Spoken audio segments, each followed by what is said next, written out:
It is definitely Wednesday, although I just had a Monday moment because I have Music Monday in front of me.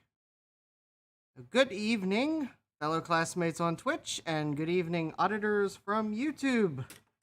Welcome to the classroom. I have my Zocks I/O board in front of me again.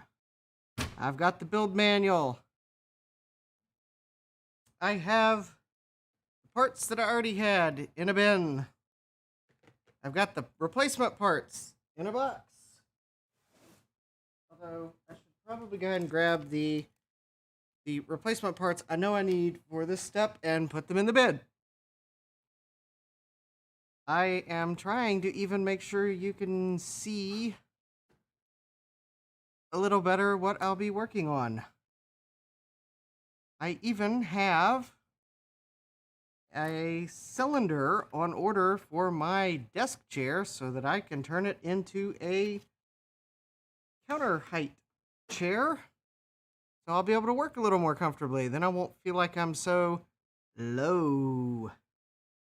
I also ordered new safety glasses because my old ones, while they have treated me well, they're starting to rust.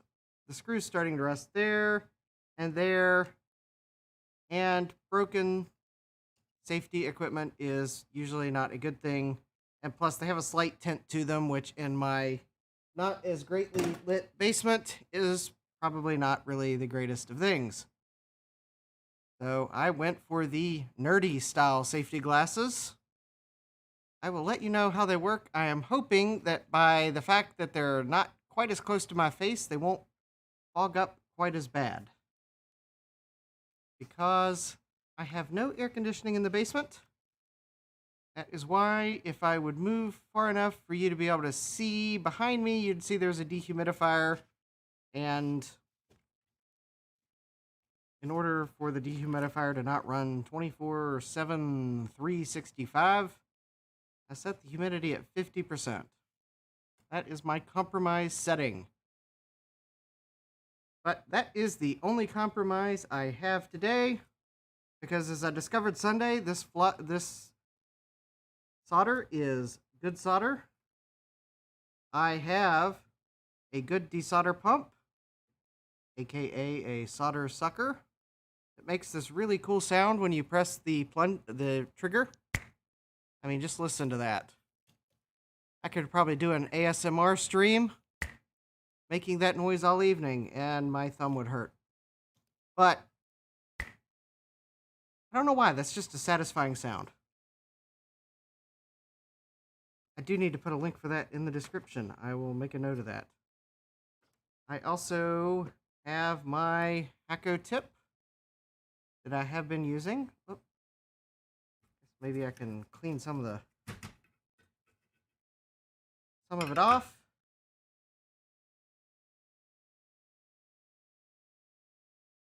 I see that YouTube is throwing a fit, but it's throwing a fit about a setting that Streamlabs OBS will not let me change.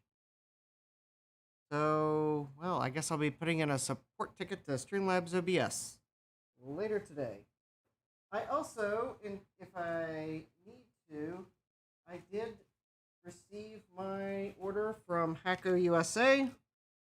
So I do have a couple other tips if the one I have doesn't quite work out. I have a C3, which looks like it might be too big for this. I've got a C1, which looks like it might be a bit small for this, although it might be just right.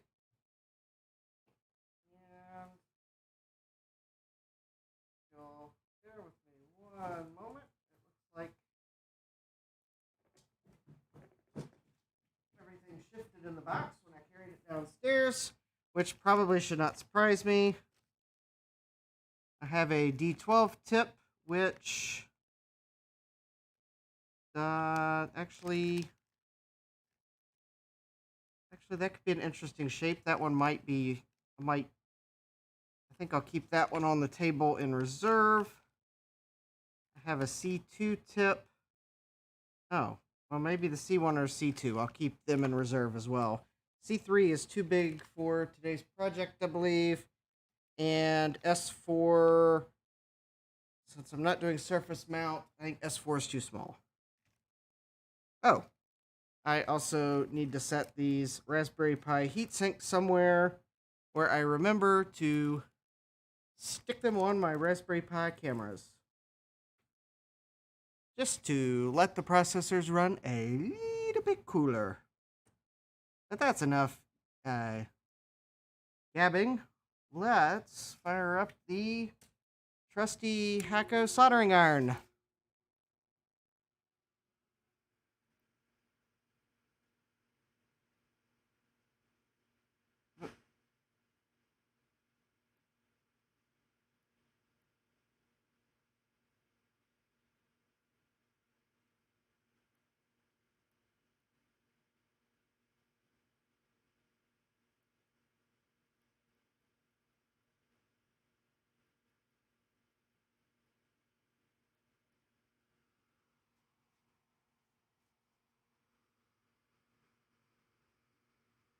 Ooh, wait a minute. I think I just did something that I did not want to do. There we go.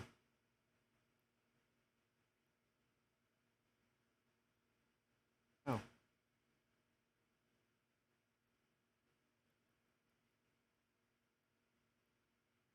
All right. I'm setting the temperature down on my iron because I caused a little bit of accidental damage to this board desoldering a component with a solder pump that was malfunctioning. If you look at this row of vias here, the third one from the left it's making contact, but it looks kind of ugly. So I'm going to start at 600 degrees Fahrenheit. That is insert temperature here in Celsius.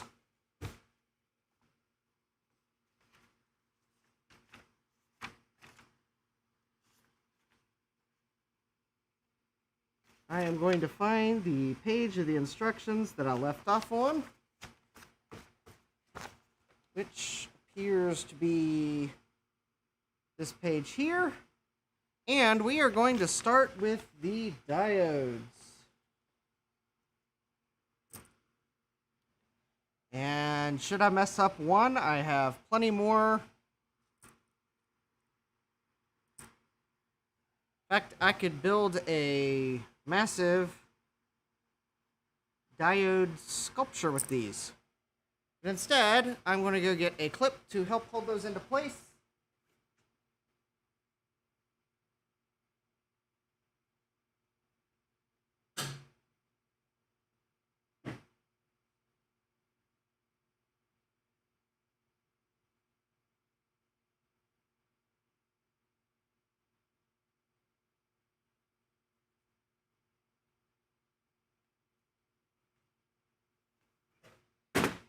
So that I don't have the same problem I had the other day with them falling out of place while I tried to solder them. So according to the instructions and the legend on the board, I will put the instructions. I have printed the instructions for ease of use while soldering.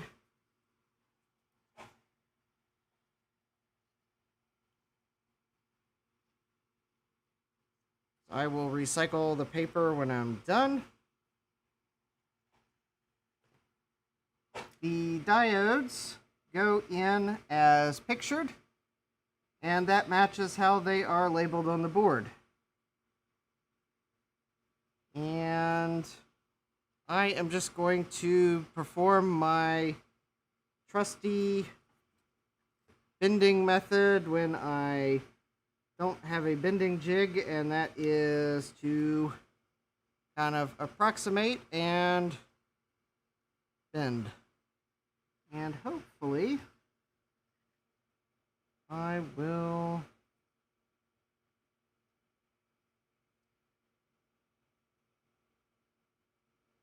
There we go. Actually, I think I want to start on the far side, though, which has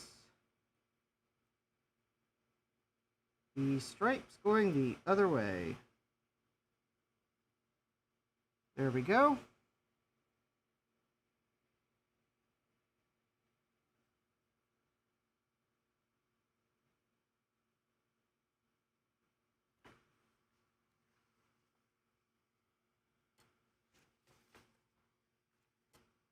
I'm going to see if my alligator clips will reach that component.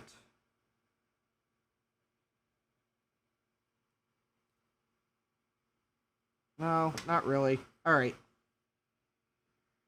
But it looks like I've got it solidly into place.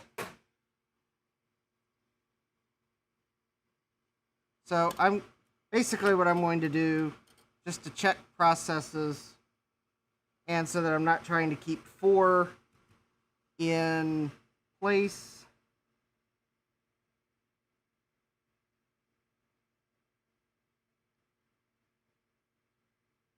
All right, I'm first going to just double check that my tip seems to be hot enough. So I'm going to apply some solder to the tip and see how it flows on the tip.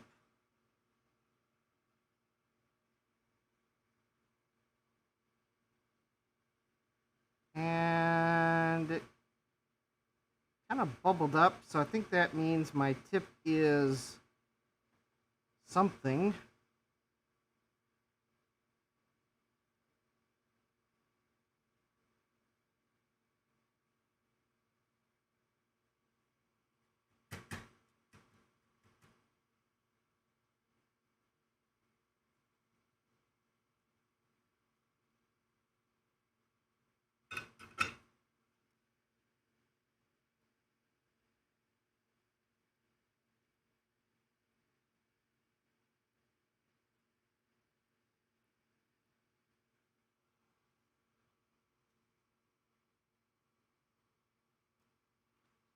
So I'm going to change the temperature and try that test again.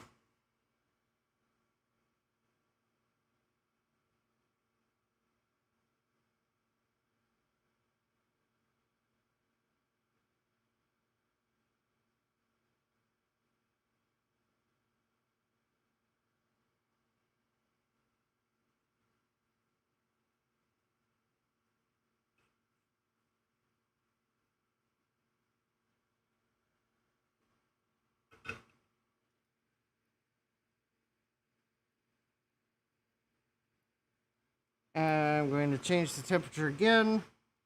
And I think if this doesn't help, I am going the wrong direction.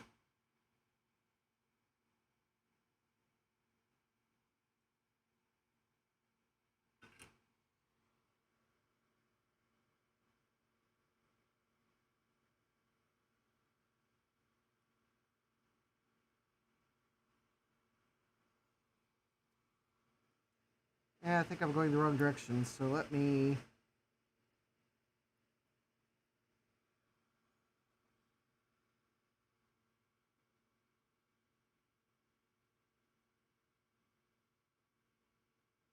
see if that solder...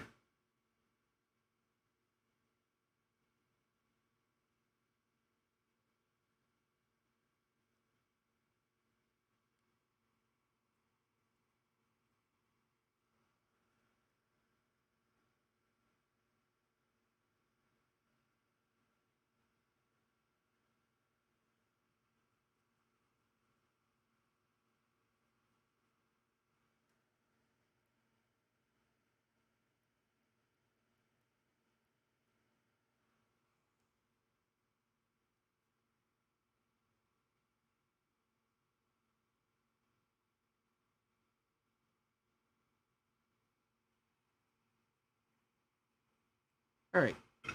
Seeing that that test was not very conclusive, I am going to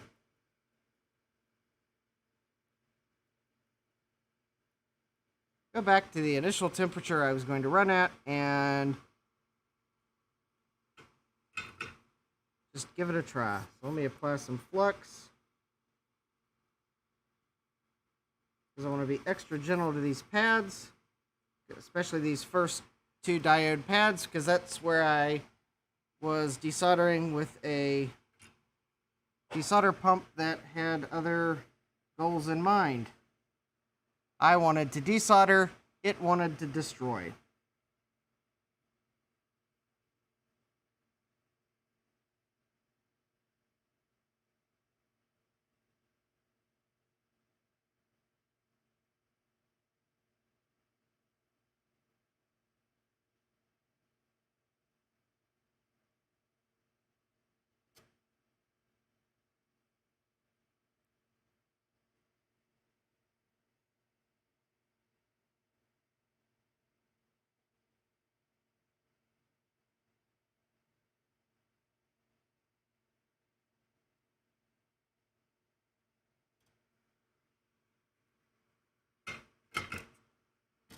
Alright, so let me examine my solder joints.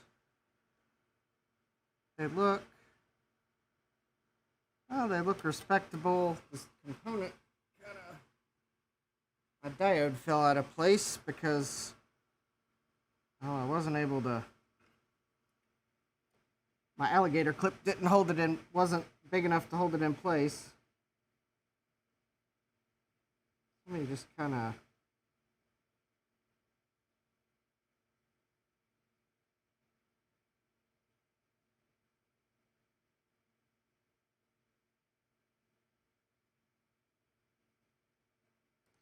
Okay, I think.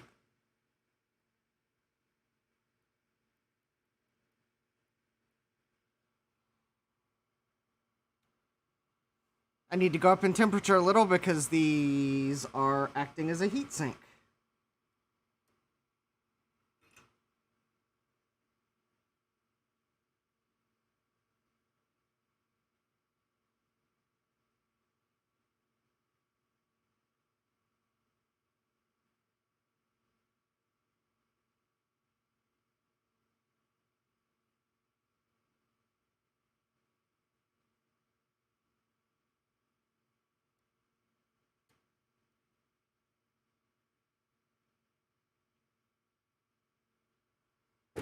Oh, that's... Oh, well, maybe that diode is as far down as it'll go. All right.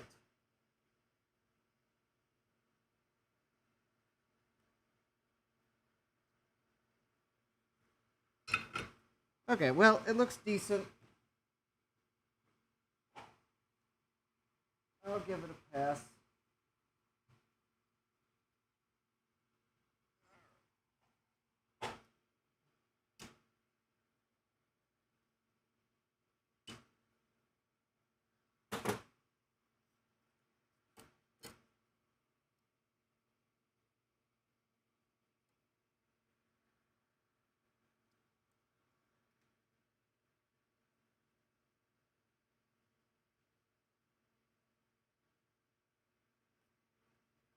There we go, diode number 2. I think the alligator clip is big enough to hold that one.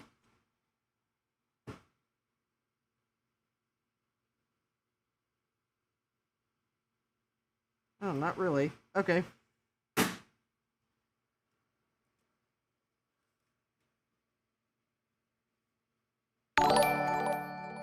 Oh. Welcome to the stream, Steve.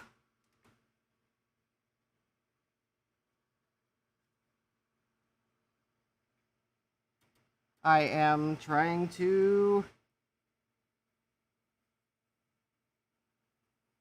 solder very carefully right now.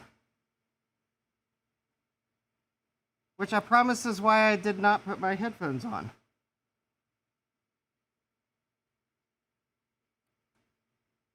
I also just realized that Streamlabs is being mean to me tonight for some reason.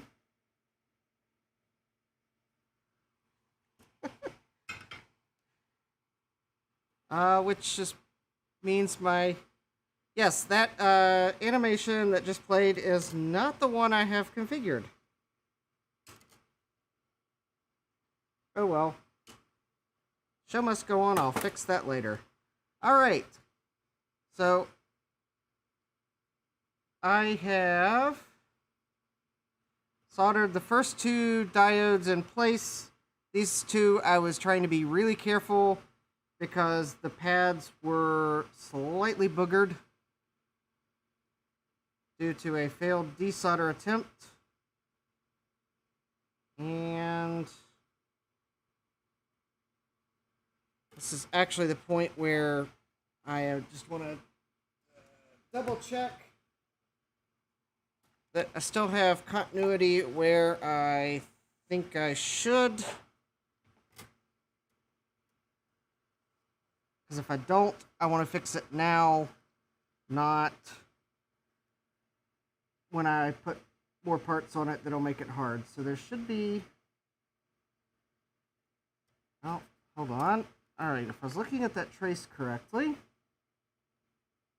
Ooh.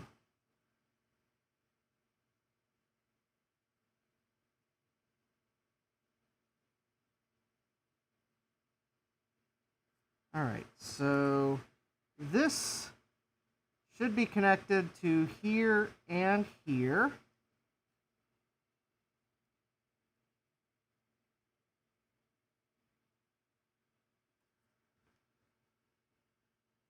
I put that on the wrong setting?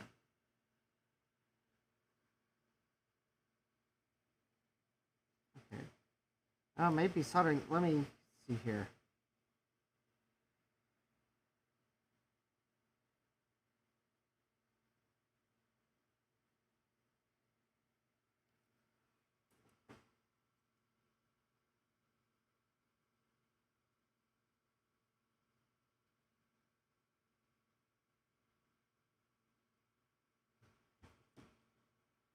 All right, well, let me check this. So there should be continuity between these two pads.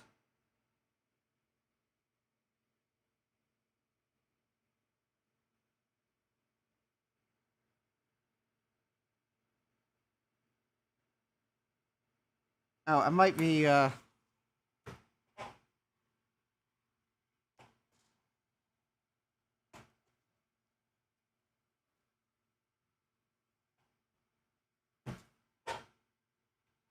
fighting the flux, actually.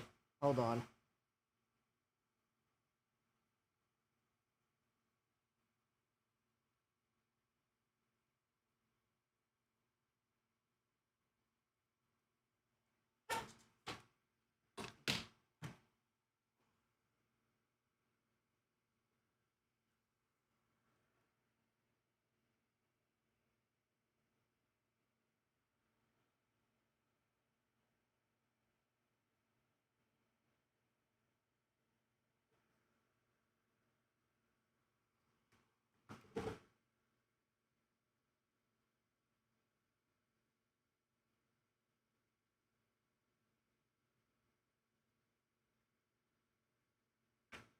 Okay.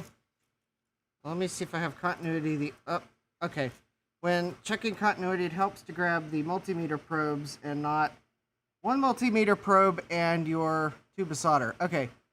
So there is continuity between these two pads. That is good. Okay. And we have continuity there. That is good.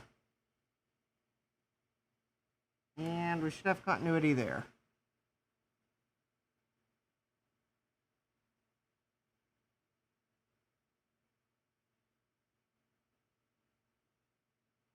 And we don't.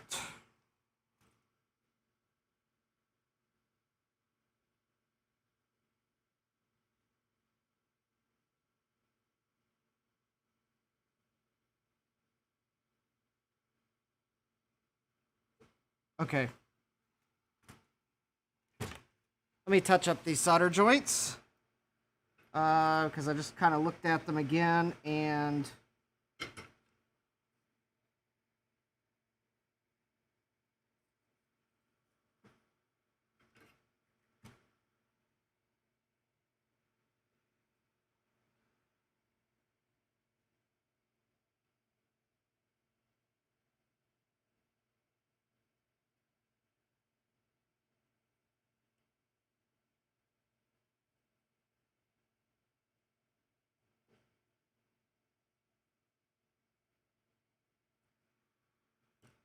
Oh, actually, I can see that solder joint looks suspect.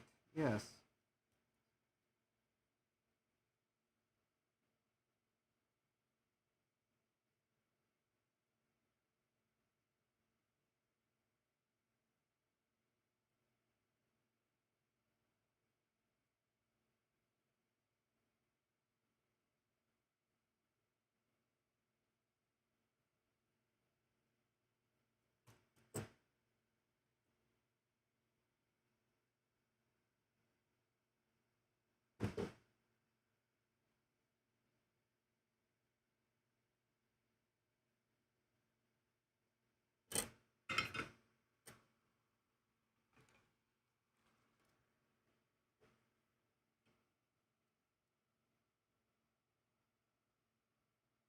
Oh.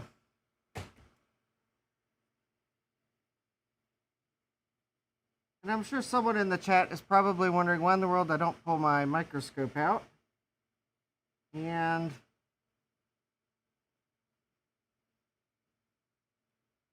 that is because I've got it tangled up.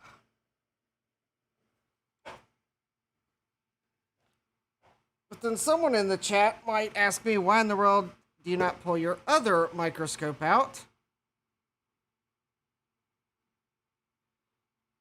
To which I'll say, good question. I'll let you know when I figure that out.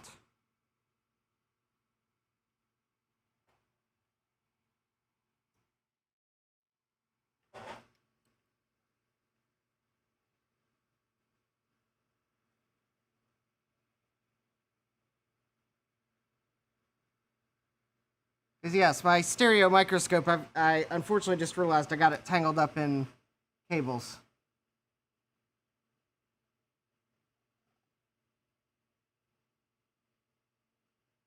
Which I will be fixing this weekend because I actually have a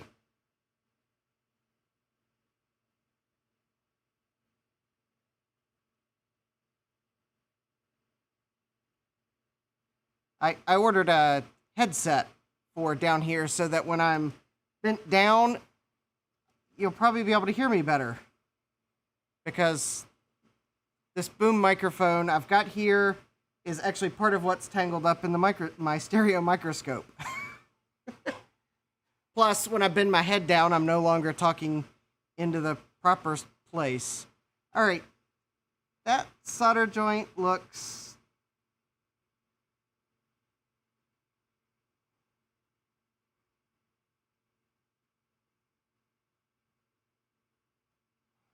I don't know. Although I am concerned about the what looks like board damage around it.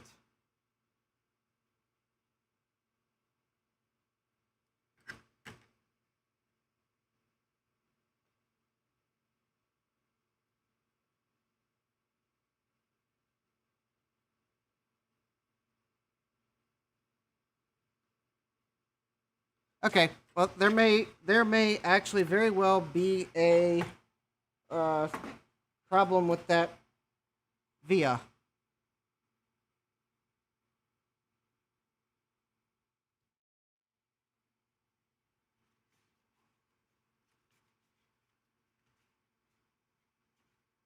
I do though before I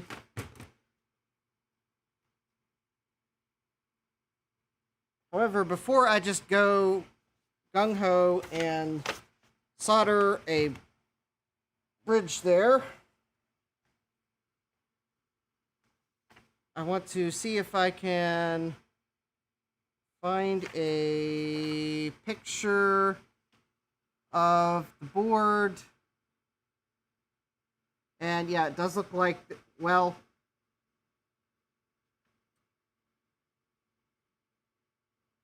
actually, that is not clear enough for my... Oh, I just realized that... Okay, I just realized something. I apologize to everyone on YouTube that's probably been screaming at me. This This is the first time I've had people chatting on YouTube. Yay! And Streamlabs OBS, or it's probably because I didn't read.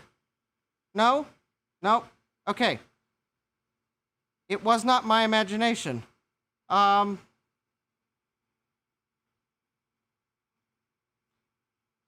OBS is only giving me the YouTube chat in the window. Ha ha ha. I've had experts in the chat and I couldn't see them. Sorry about that. Okay, this is the first time I've had anyone in the chat, and I feel honored because I have 3 people in the chat. So, welcome Bruce, welcome Jay, and welcome Steve. I now have rearranged my windows so that I can see the YouTube chat. I am actually now going to open another web browser window.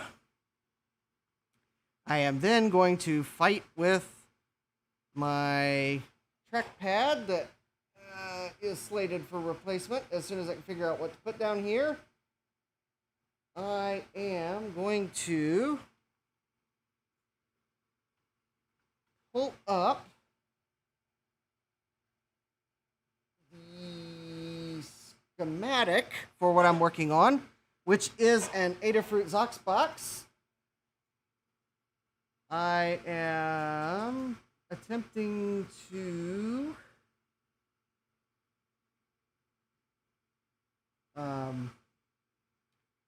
anyways, I need to do this so that I have any chance of seeing what I'm doing.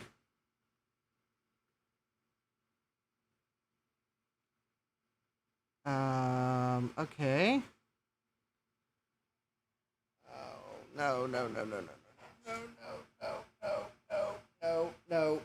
Streamlabs. Oh, okay. Now I'm... Okay, now I've really done it. Oh,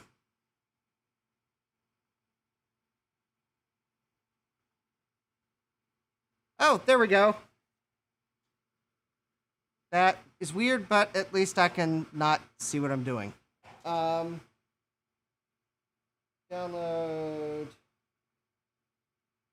schematic. There we go. Oh, come on. All right. Backup plan.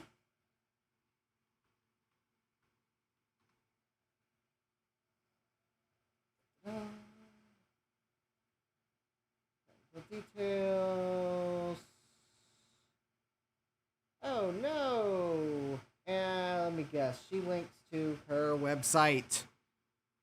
Nice.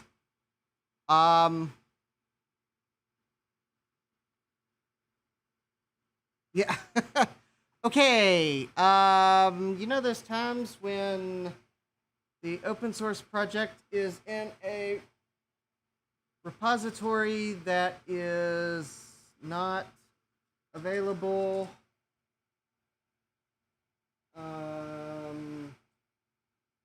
Oh, wait a minute. There might be a snapshot. All right, we have a snapshot. I can confirm what I think I was seeing. All right, and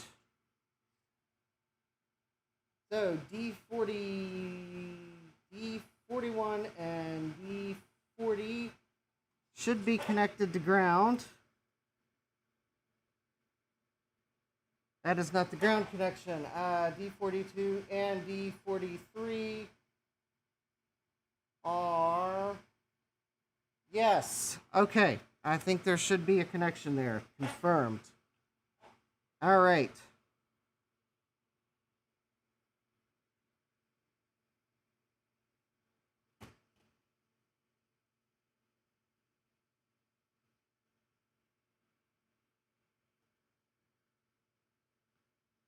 Okay. Well, this is the point of the stream where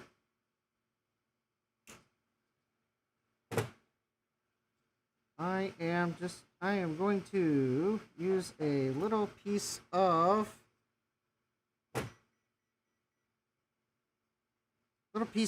wire to hopefully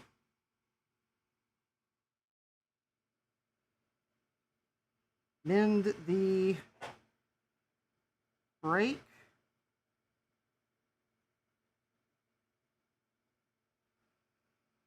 But, you know, there is one thing I could do. I just realized. If I put the other two diodes on... No, I gotta attach those capacitors. Okay. Alright.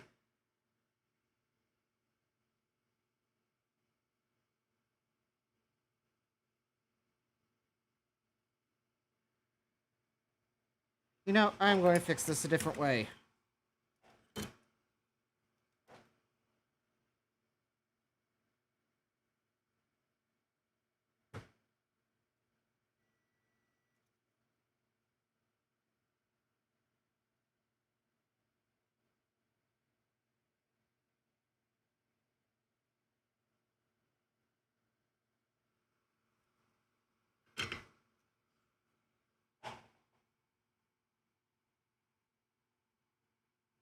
Alright. So, I put a little solder bridge there. And now, I'm going to reinforce that with the little wire that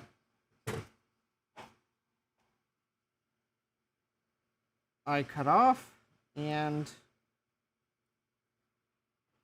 am going to fumble with for 5 minutes because...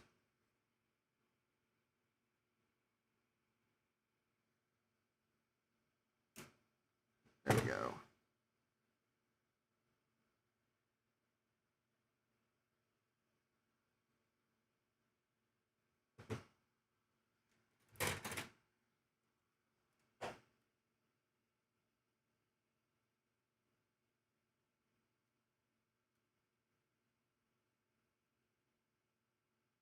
Then I'll realize I have tweezers. Uh-oh. Jay, I can tell you which one is not working. Oh, hey, Dana. Ah, oh, Dana, I can tell you which one is not working. For those of you that did not watch my stream last Wednesday, I disassembled my rework station and did not put it back together. And that might give you a clue as to what it did.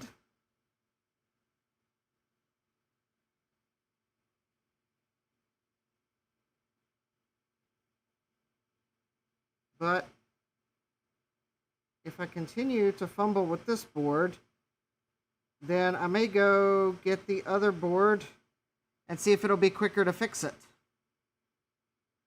Because if you watch last Wednesday's stream, I think it was about like 50... It was either 54 or 59 minutes and 50 seconds. You will see that I have the desolder pump in my hand, and you will see that my big head is blocking the desolder pump in my hand and what I am trying to desolder. And then you will see kind of some offshoots coming out from behind my head. And you will hear me exclaim, well, that's not good. And then you would promptly see me go on Be Right Back while I collect my thoughts, and then I disassemble the rework station. My desolder pump, I think, killed all the ICs that I had soldered on the board to date. Because I actually have a second board. And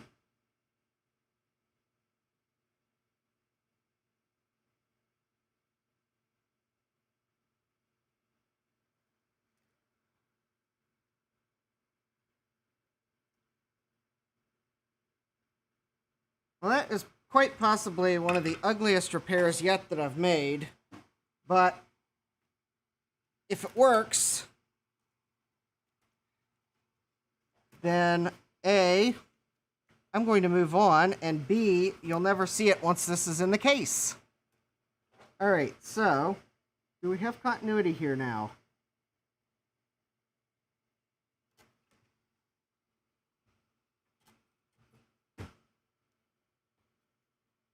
I wouldn't want the at-home audience to be wondering.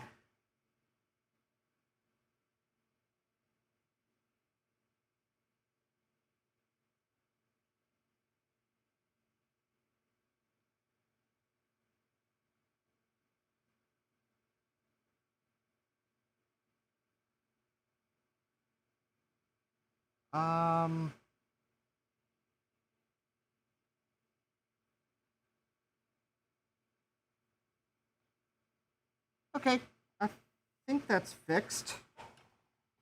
Alright, it's at least fixed enough to move on. Alright, let's get these other two diodes on.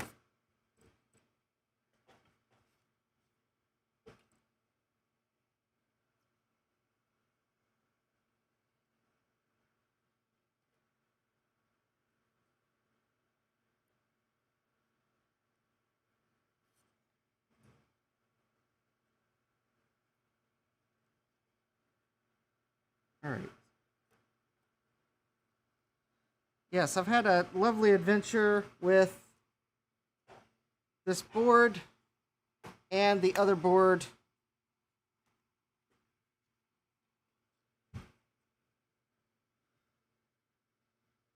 I stopped on this board because I was having trouble getting the solder that I was trying to use on this board to flow. So I pulled out the other board because I had two sets of boards. And I had trouble getting, for the, I think the first stream on the other board, I had trouble getting solder to flow on that one. And then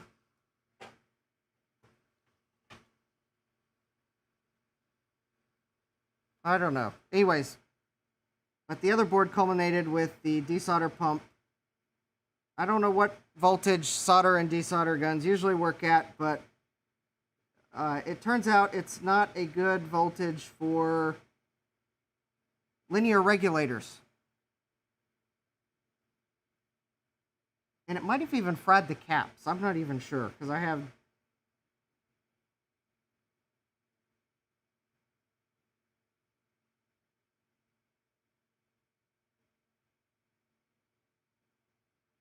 Although, if the linear regulators toast, that might be why the caps are... I don't have an ESR meter. All I know is that the voltage should have been 5 volts regulated, and it was at about 2 volts unregulated.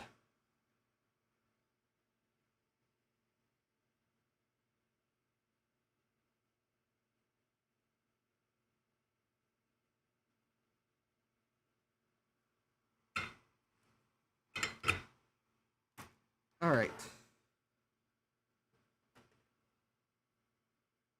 Beautiful. All right, that doesn't look too bad.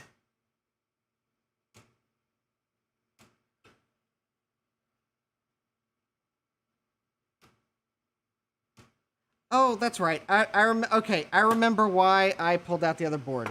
So I started on this board, and then I had trouble getting the solder to flow while I was soldering the diodes. And I butchered it while desoldering and was afraid I'd messed up the via. So I went to the other board. I also, and the other thing is I realized I'd borrowed parts to start building the other board to check the FTDI chip on it. And I realized that some of the parts I'd used I can't order anymore, thanks to... I don't think I can blame the pandemic. I think Nichicon was going to discontinue the capacitors I had used on it, so pandemic, not necessarily related. So I'd started building it, but I couldn't get the solder to flow. because I was using a different solder on that other board because it's a different version of the board with a different solder mask.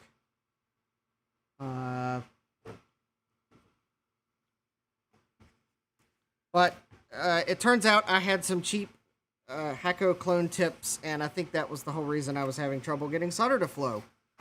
Because I don't know what metal they were actually made of, but they did not feel like they were made out of the correct metal, because that's how bad the solder was flowing. Alright, so the next step, now that I have the diodes in place, I need to place the 2200 microfarad capacitors C3 and C5. Make sure they are placed correctly.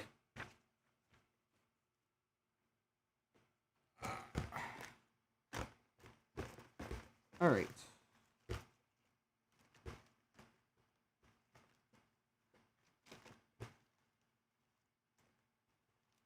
There we go. Oh, all right. We'll see you later, Steve. Thanks for joining tonight, even if it was for a few minutes. I greatly appreciate it. All right. So for this project, all right. Well, see you later, Jay. So I'm using Nichicon caps. And these are some audio grade caps. I don't know if that was strictly necessary for the power supply circuit, but considering how much I was paying for the parts, quite honestly, at that point, it wasn't a significant % increase to just get audio grade caps for all of them. And I do know, normally I would build a board, shortest component to tallest component. However, for this project, because... Oh, okay, I misunderstood what you were saying. I'm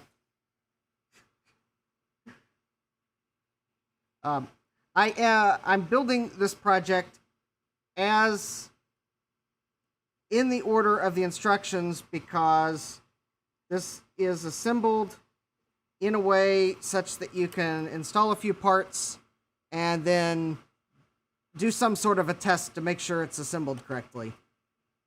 Because ideally, I would not put the tallest capacitors on the board on now, but you have to put these on to now so that you can actually test. Because I think after we put these on, I think I have to put... Oh, and I think I've mixed up the pages of the instructions, but I think we put 2 of the filter caps on, and then we... the linear regulator, and then we test the linear, the 5-volt rail. And hopefully, I will find that the 5-volt rail works, and then we do the 6-volt rail, I believe.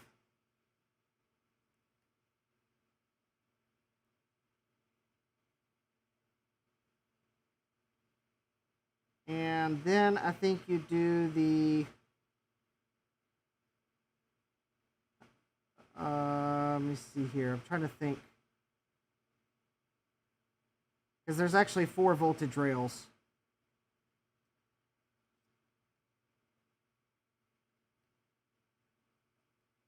Well, anyways, we do the 5-volt and then the 6-volt.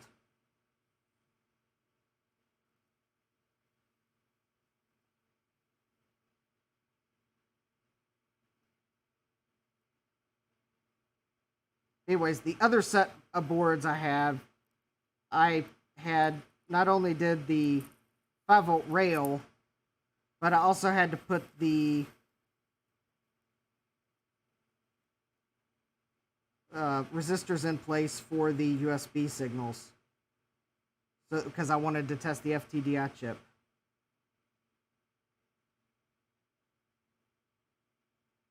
And the resonator for the FTDI chip. Although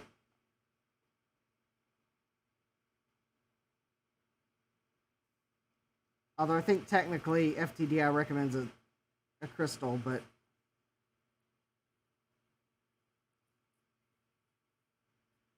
for as much as you use the FTDI chip on this, I think a resonator is fine. All right, so we have our bulk caps, like so. They look very beautiful.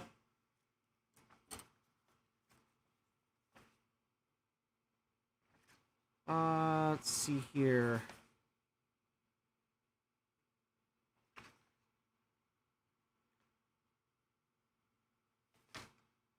Hold on. Oh, here we go. Okay. So there's the diodes. Okay. Next, place the two capacitors C3 and C5. Flip the long leads. Ah, okay. I see where we are. All right. I thought I'd mixed up the pages of the instructions. We're good.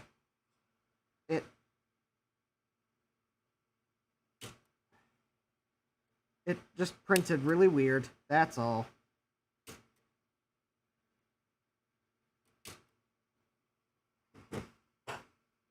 Flip the long... actually, the other thing is they put... oh, here we go.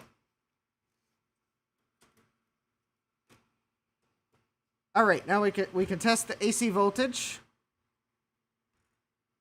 This multimeter will inevitably try my patience at this point. I have the power adapter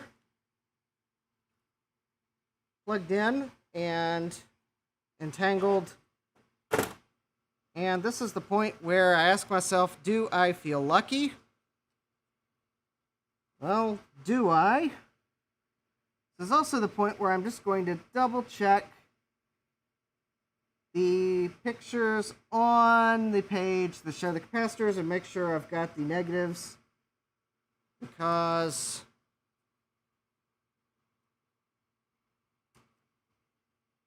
I now have AC voltage on this board.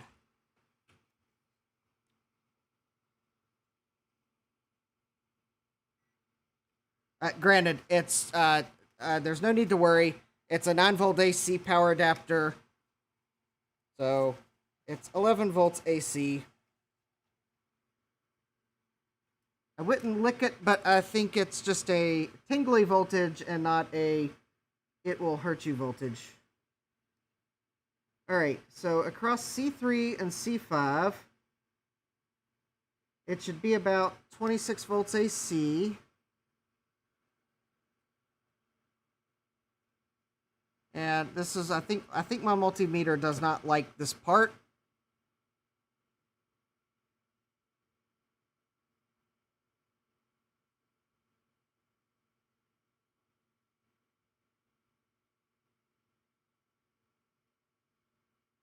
Oh, let me see here. Try to measure the DC. Oh, let me see if I can.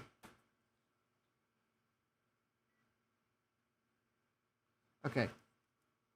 Sometimes you can't read the AC voltage, so test the DC voltage. It should be 15 volts or higher.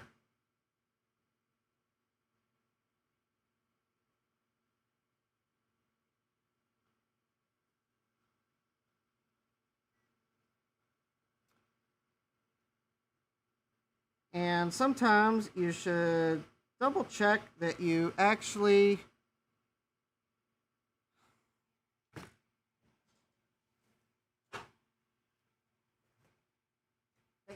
have your AC adapter plugged in.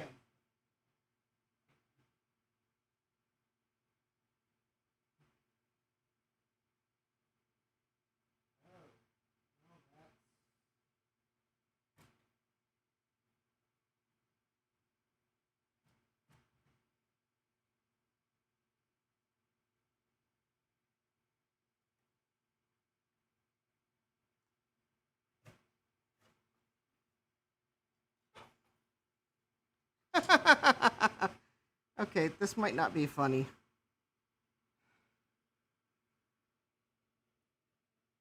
Okay, the AC adapter is plugged in.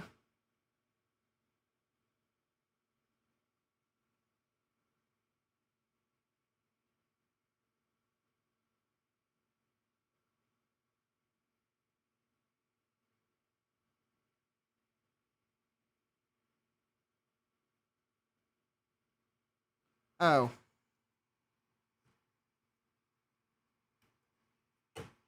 Okay.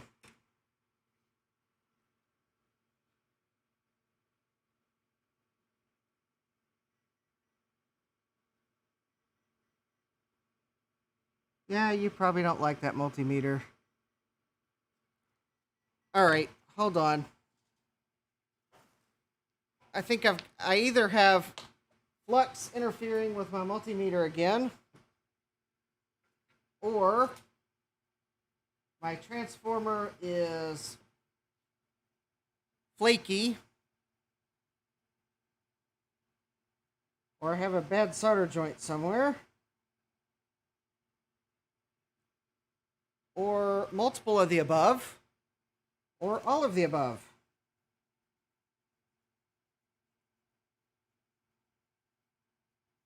Or my multimeter stopped working. So it could be none of the above. Not to worry, I have another multimeter if I've got to pull it over. Oh.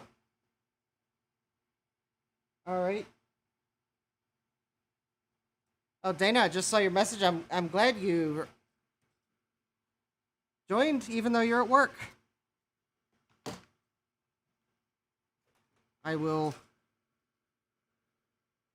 I am always on my best behavior during streams. My worst behavior so far during a stream has been an unanticipated disassembly of a rework station.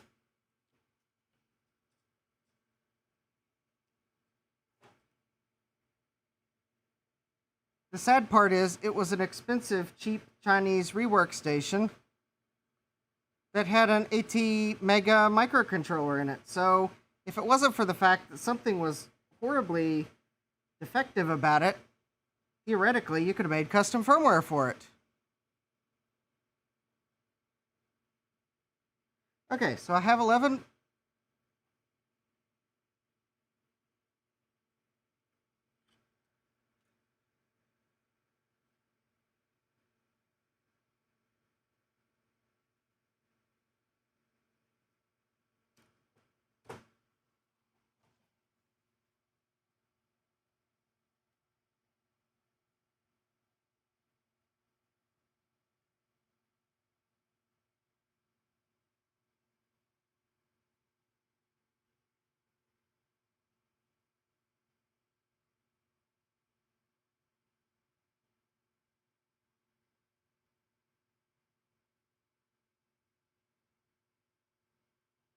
Huh, okay.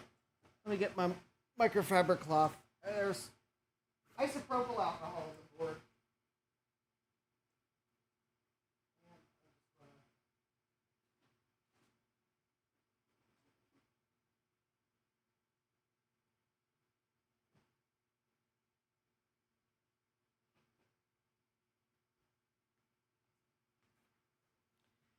All right, if this meter continues to cause trouble trying to read this, I will take this over to my other multimeter, which won't fit on this table.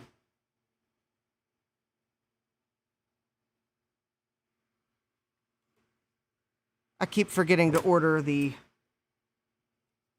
another one of these tables. All right, let's try this. So, all right, let me double check that my wall wart is supplying 11. Okay.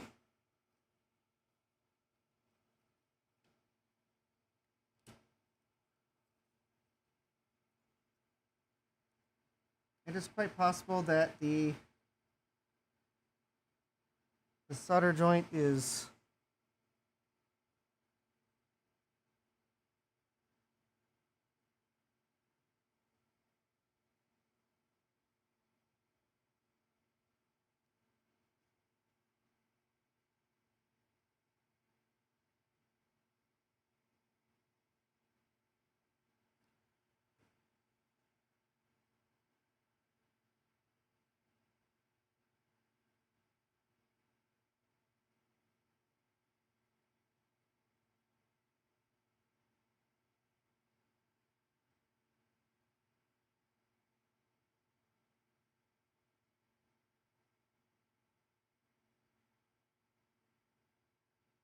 Okay. Hold on 1 minute. I'm gonna get a second opinion from my expensive multimeter.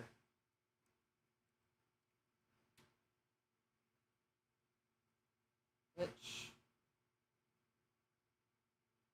oh boy.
All right.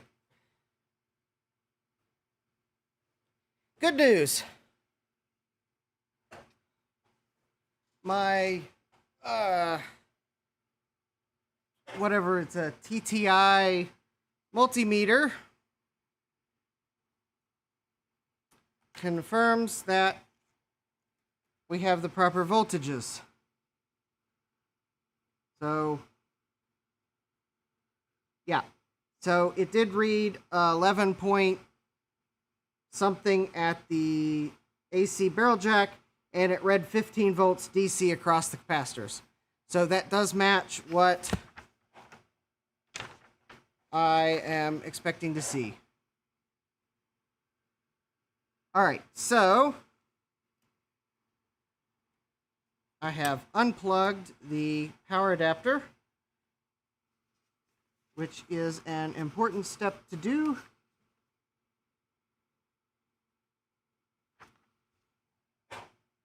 All right. It is now time for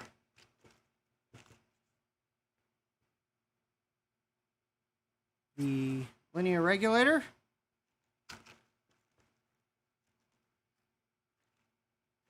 And for that, I need some ceramic caps too. All right. So the linear regulator, I chose to use an on semiconductor. It's just a L7805. I considered using one of the little switching power supply upgrades, but I thought it might change the sound quality, so I decided against it. Because when you're building a Roland TB-303 clone, you kind of want it to sound like a Roland TB-303. And I thought the switcher might introduce a switching frequency into the audio. So I decided to forego that. I'm just simply, I want to make sure, because you have to put a heat sink on this linear regulator I just want to make sure when I put it in the board that there is enough room to get the heat sink. Oh, I gotta put it in.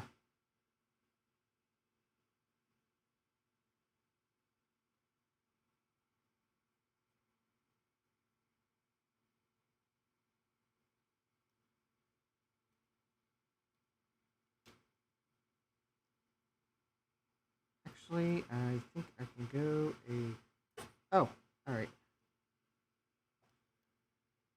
But I also don't want the linear regulator sticking out too far, so...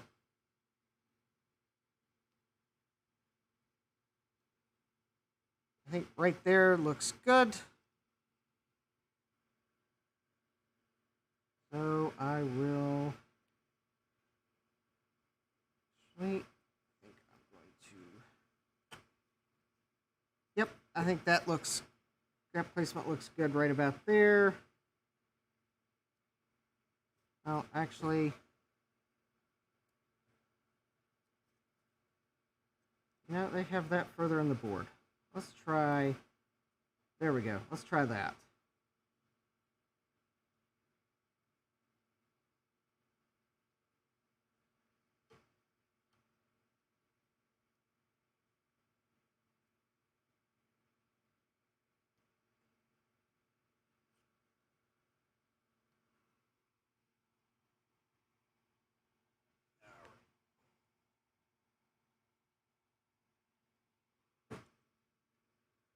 Oh, I will solder one leg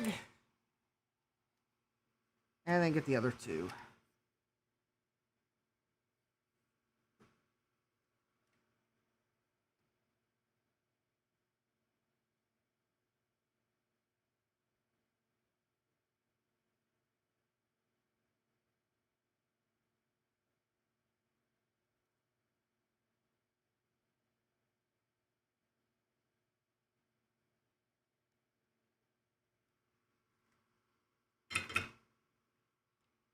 Hold it in place.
Oh, come on, solder.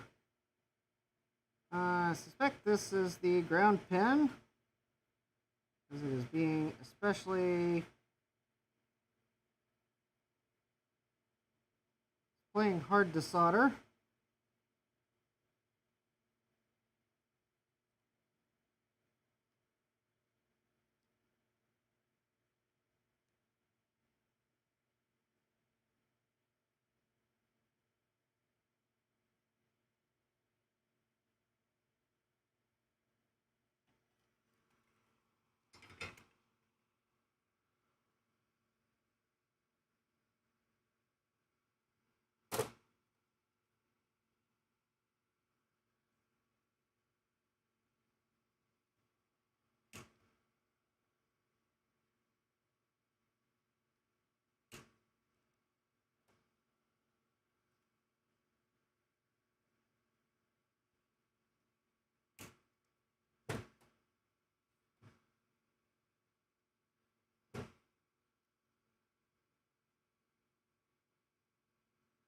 All right, and then then we need the two filter caps, C4 and C6.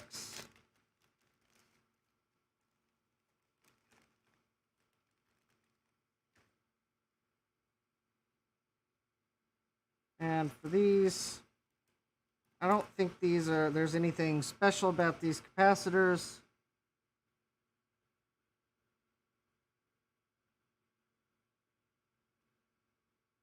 Because they, well, at least used to be a dime a dozen.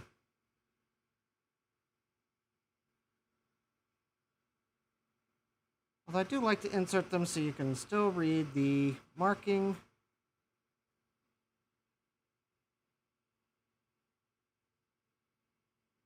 If there's any question as to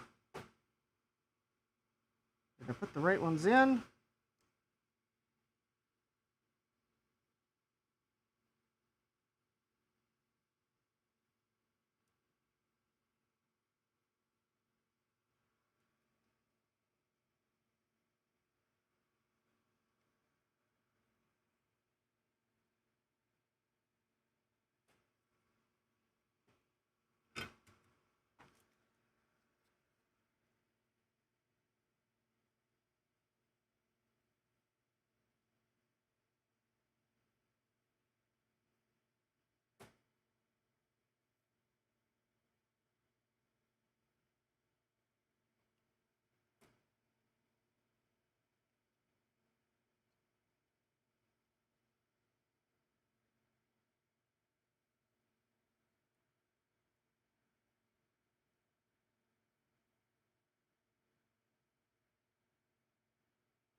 All right, and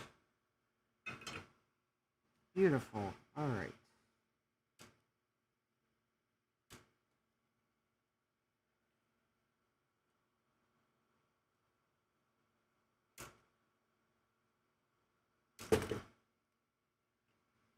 All right.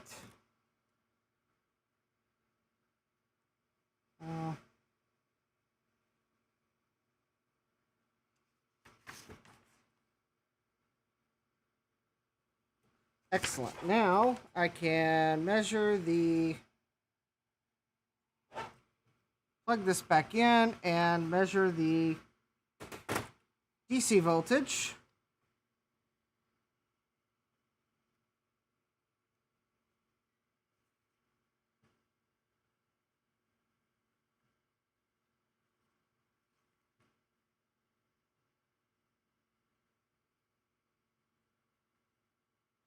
And I think I probably won't have much trouble with this because it should be DC and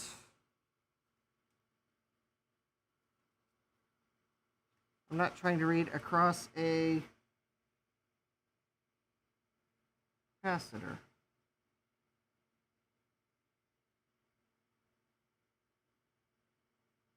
Oh.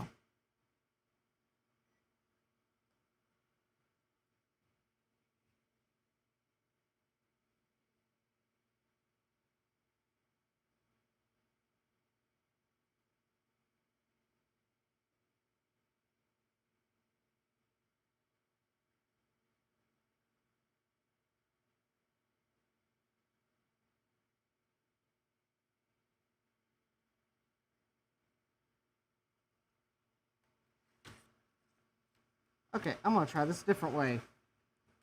Just to confirm. So, I think I'm having trouble with the solder flux, not being able to read through it. So, I'm going to check from the top side of the board, where there is no solder flux.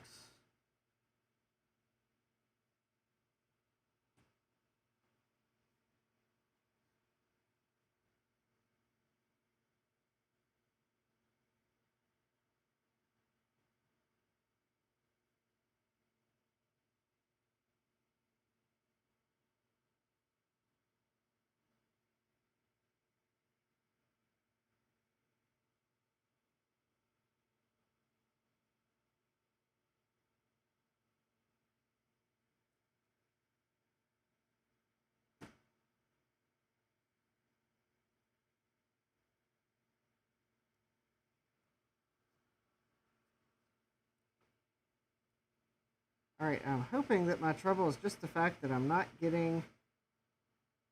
okay. That appears to have been I was not getting a solid point. Okay, so that is 5 volts on the dot. Very good. That is what I would expect. Alright, well, let me set this heatsink back to the side. I think what we do next, I'm not worried about too much heat on that linear regulator just yet. Alright, my nemesis. So this is the step I had trouble with on the other board.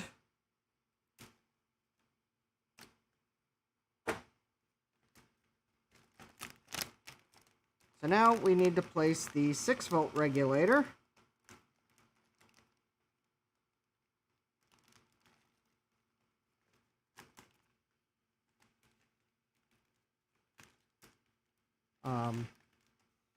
Just one regulator. I ordered 10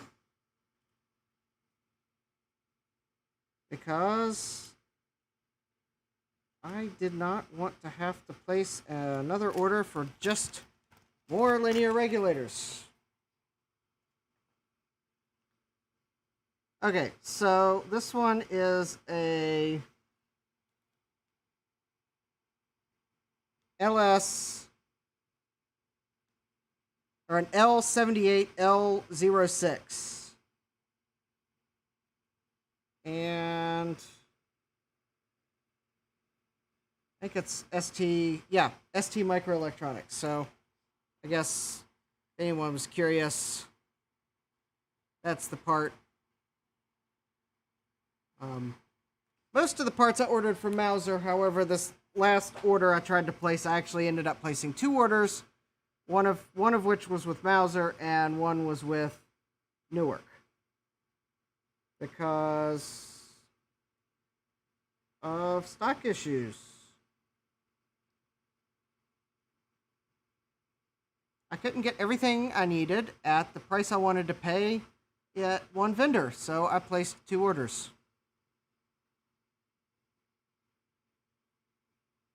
And that's because some of the parts I just couldn't get from one vendor. I couldn't get everything from one vendor, even if I said, okay, well, what if I take what I would have paid for shipping to the second vendor and just pay more for components? Well, each of the vendors was out of stock of something, so I was placing 2 orders anyways.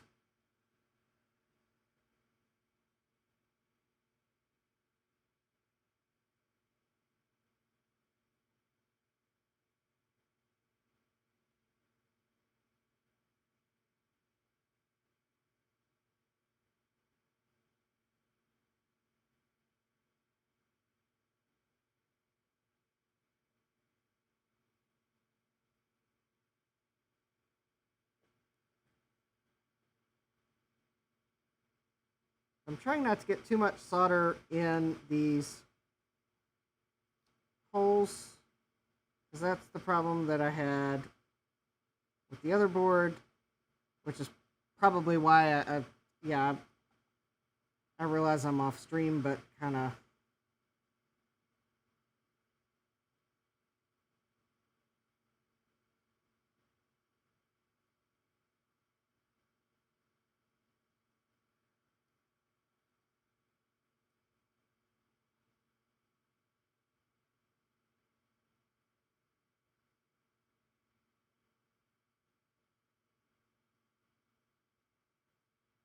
Well, that's good. My soldering iron is hot enough.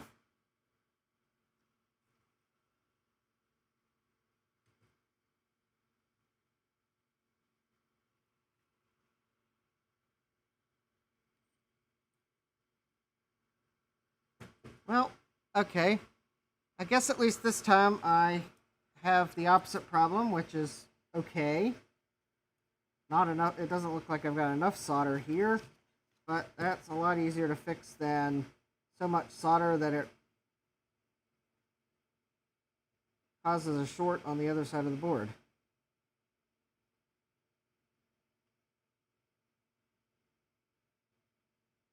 And I think there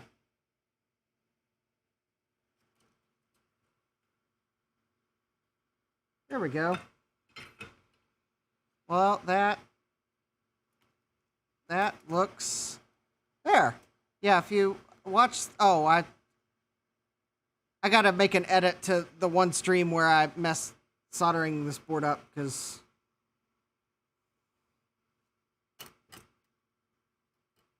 no, maybe that wasn't stream. There's one stream I gotta add some warnings to, and then I'll relist it. It's unlisted right now. I haven't had a chance to, because I gotta watch the whole stream and put text boxes up on the stream where I make mistakes saying, don't do this, I'm making a bad mistake.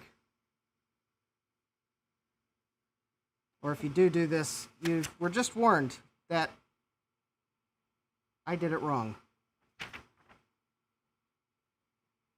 Oh, okay. So those instructions I followed.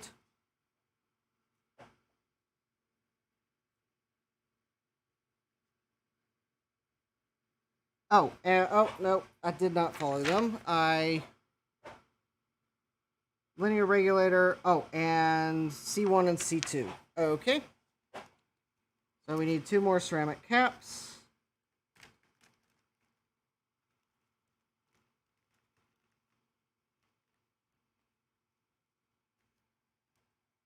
I think that's the last 2 ceramic caps for this part of the assembly. And they go in here. There's C1. And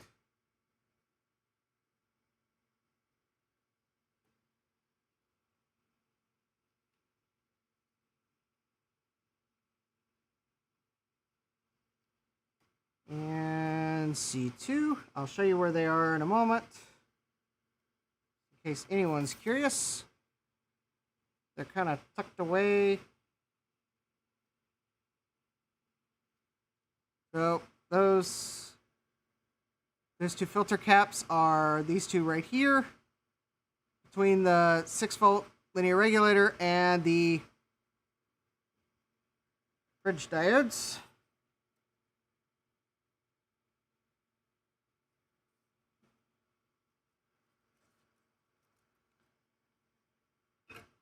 And then once I solder this, I can check the voltage on that linear regulator.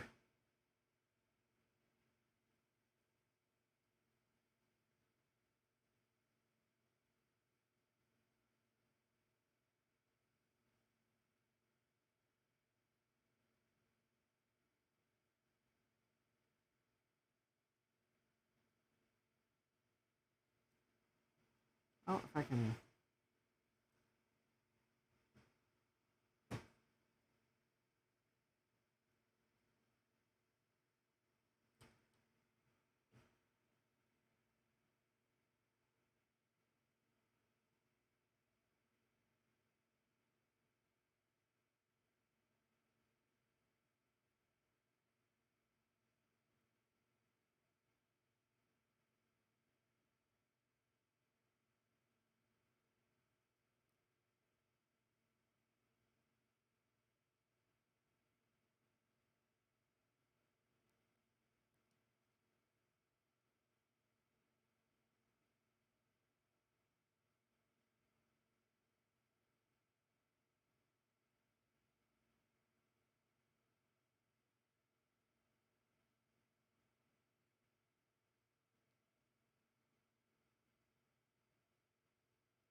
All right, and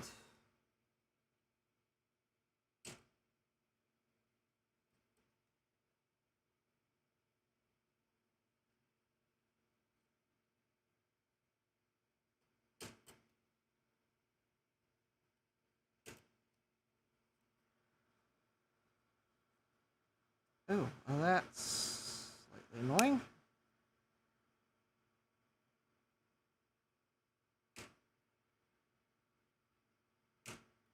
There we go. And leads that you clip that fly in your face, that is why we wear safety glasses while soldering. Well, among other things. Alright. So the voltage across C1 should be 6 volts. C1 is the one closer to the power adapter.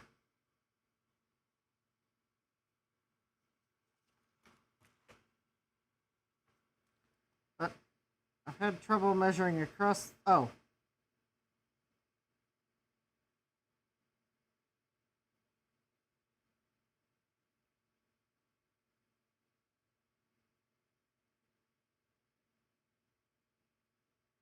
Alright.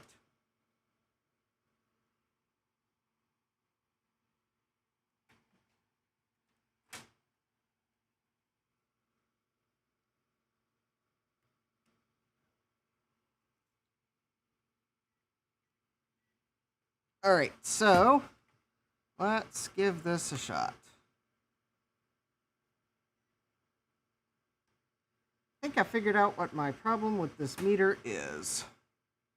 I mean, it's a nice meter, don't get me wrong. But the weird thing is it auto, or, no it doesn't. I thought it auto-ranged. Or auto, I don't know. I don't know what I thought it auto did.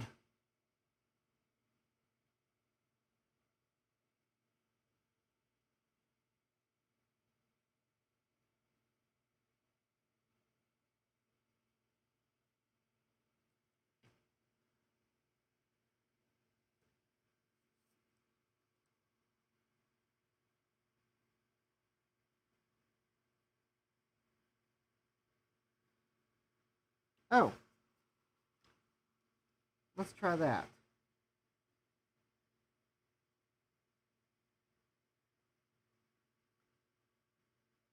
Well, I would say that's actually good. That's 6 volts. Yay! I got farther than I did on the other board. Actually, though, I noticed something in the instructions. I'm gonna go get that other board. I want to check something. Luckily, I just set it over here on the box of shame.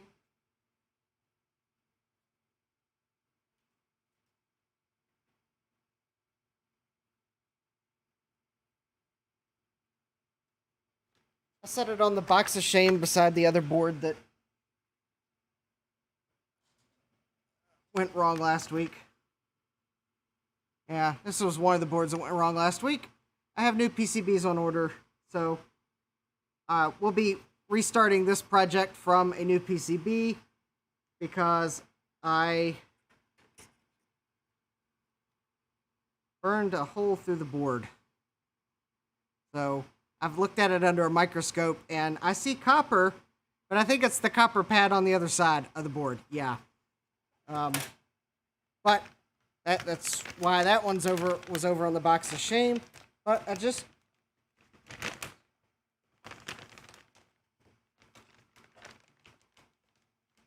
I'm actually curious, so...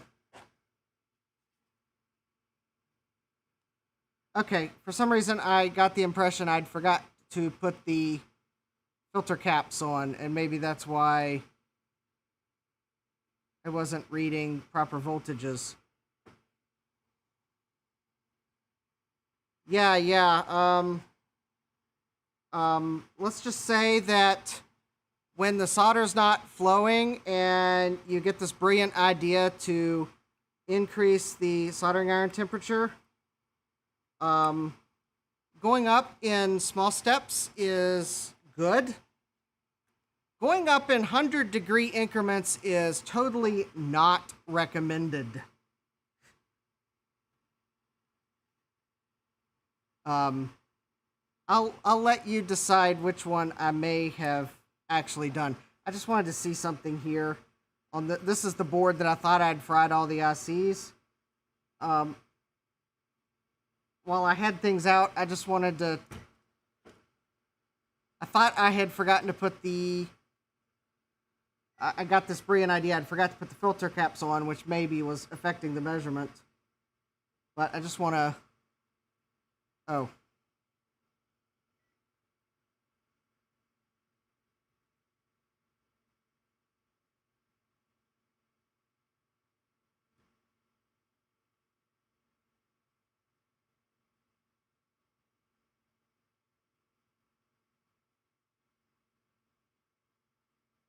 Well, that's interesting. Maybe I did not fry this board. Maybe I was having trouble reading... I wonder if I was having trouble reading the voltage through the flux. Could that have been the whole problem? This board may be okay.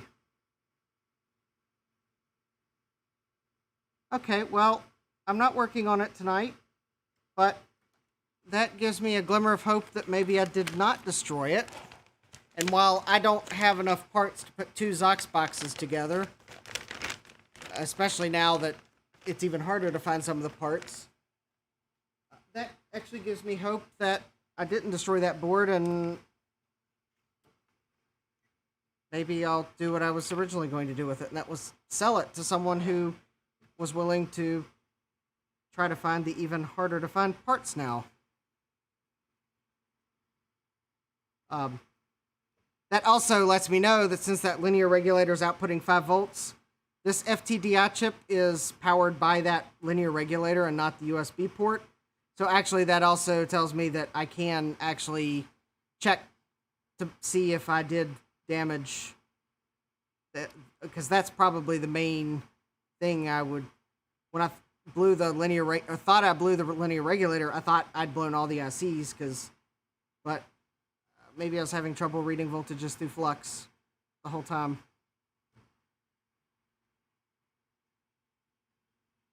Anyways, okay. I put that board back to the side.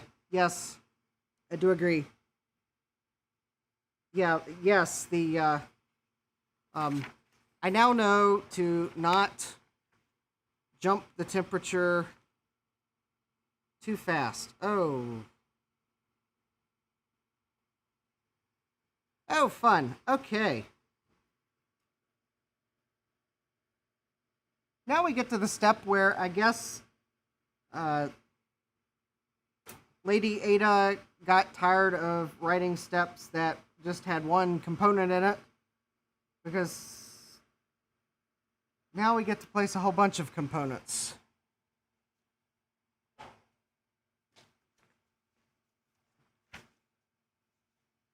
And I'm going to have to... Okay, 1N4148 diodes.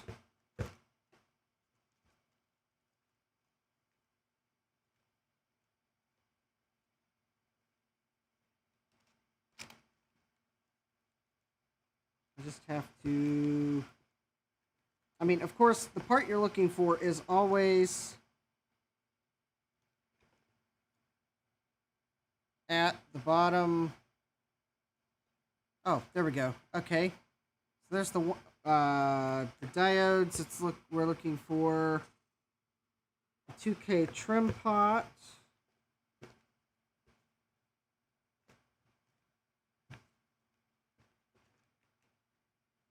All right. Let's see. That looks like the 2K trim pot. And R2, R3, R4, R5.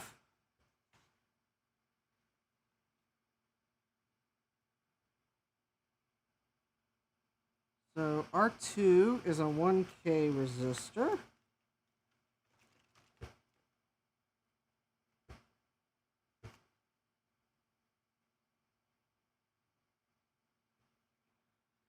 That should be R2. R3 is 6.8K. Let's say R. I did say R4. Okay, what? R4 is a 5.6K.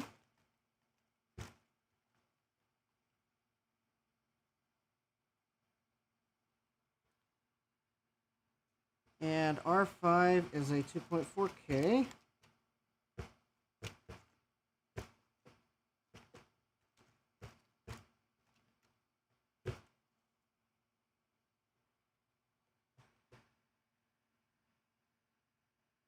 C7 is a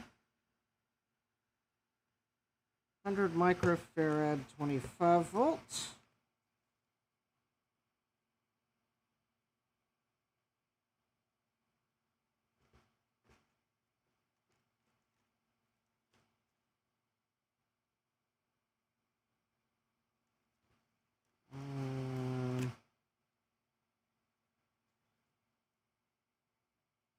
Microfarad 25 volt, and IC22, and IC22 is, I believe, the AN6562.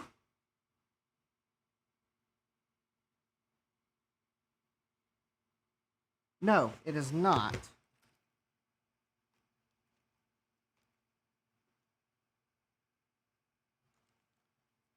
It is the IC22 is the LM336Z.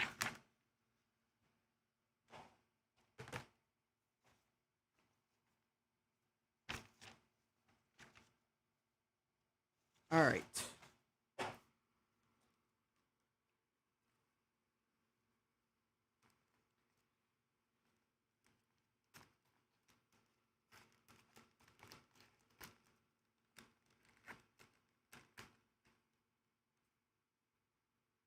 Oh, how cute. These are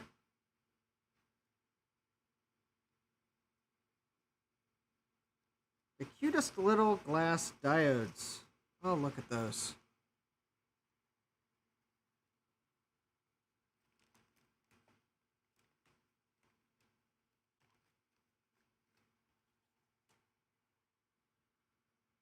I don't know what they do, but they sure look pretty.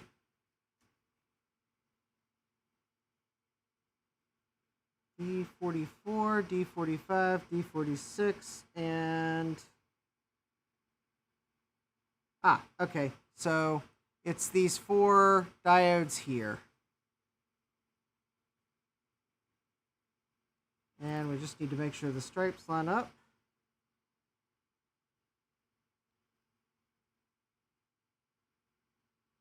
There's D44. And D45.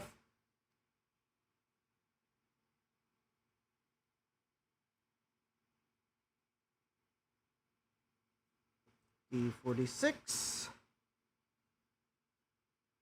Oh, this is kind of weird. It's seemingly weird because it looks like they're in a weird pattern. But I know they're not another...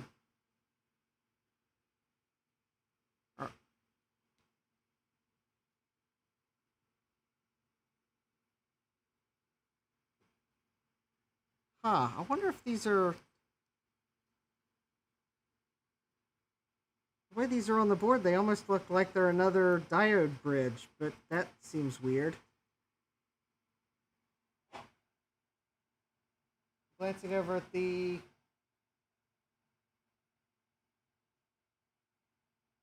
schematic. No.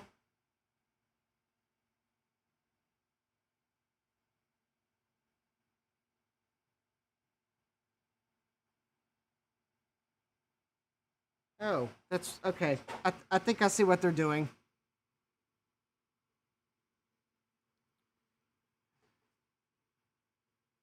I think if I looked at the data sheet for the LN336Z, then I would see exactly the rationale between it. But it looks like what they're doing is there's so the LN336Z is a 5-volt precision reference. So two of those diodes are on the positive voltage rail, and then we have one of those precision resistors. and then we have the trim pot, and then we have the other precision resistor, and then we have 2 diodes, and it looks like they may be doing a voltage drop or something. Because the trim pot's going to the adjustment input on the precision reference.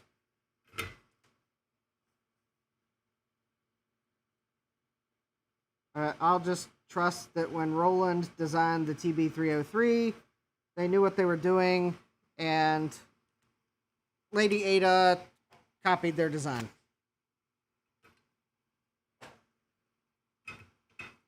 So, why ever they did it, this board does it too.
And I think, though, by this being a Roland TB-303 clone, it's the audio hardware that's pretty much a part-for-part replication. The firmware is, I mean, it's a open source firmware.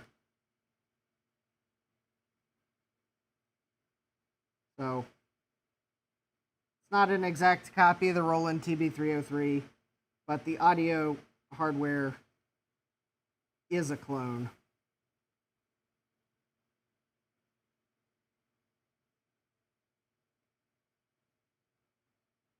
The firmware is open source, and actually I think has some improvements over what Roland had.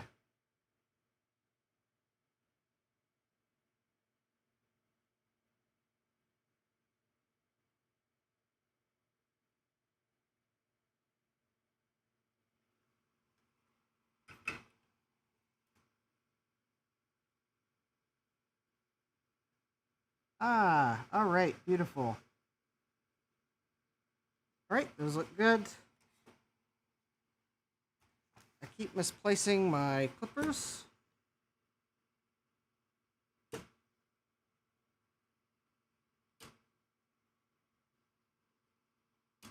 Yes, while I clip these leads, for anyone that happened to watch my last game stream where I streamed Diablo on my iMac G4, during that stream I was lamenting that I could not connect my audio capture to the iMac because that iMac had Apple Pro Audio speaker outputs and no line out, and that I was going to have to find a way to capture the audio. Oh, I missed one of the leads. Well, it turns out the whole time I had a USB audio interface sitting on my table that is compatible with macOS 8.6 and above. So the whole time I could have plugged in a USB audio device and captured the audio that way. So I actually confirmed that that device does indeed work with macOS 9.2. And next time I stream from that iMac, I'll be able to capture audio.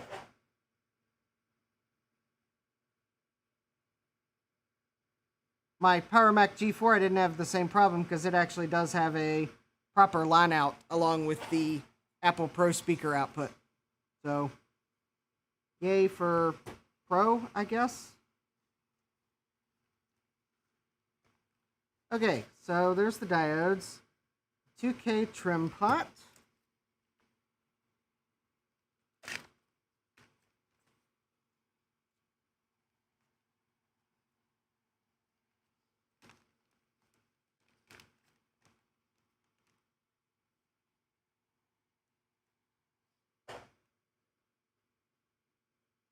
Wow. All right, let's see here. The trim pot goes, I would say it goes in the only place on the board where it fits. Oh.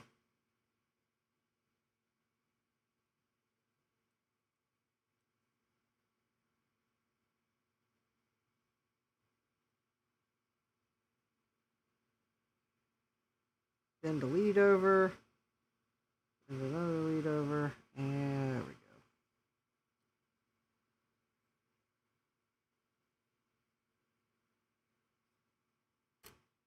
All right.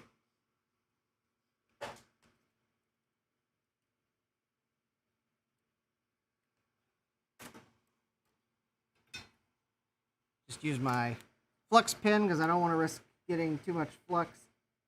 I don't want to get flux in the trim pot.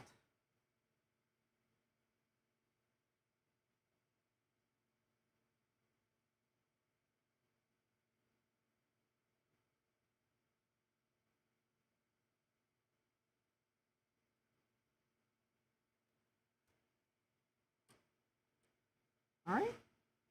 That looks good. Ah, beautiful.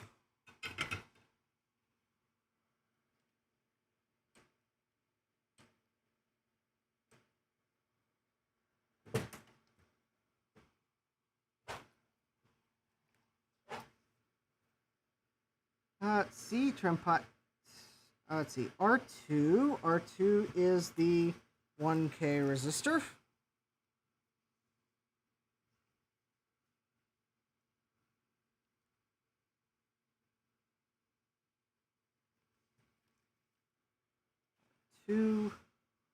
Now, if you happen to notice that I bought 1% resistors,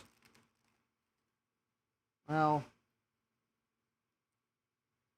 when I bought them, they didn't really cost that much more than the less accurate ones. And that was actually one of the things I'd read online for upgrades was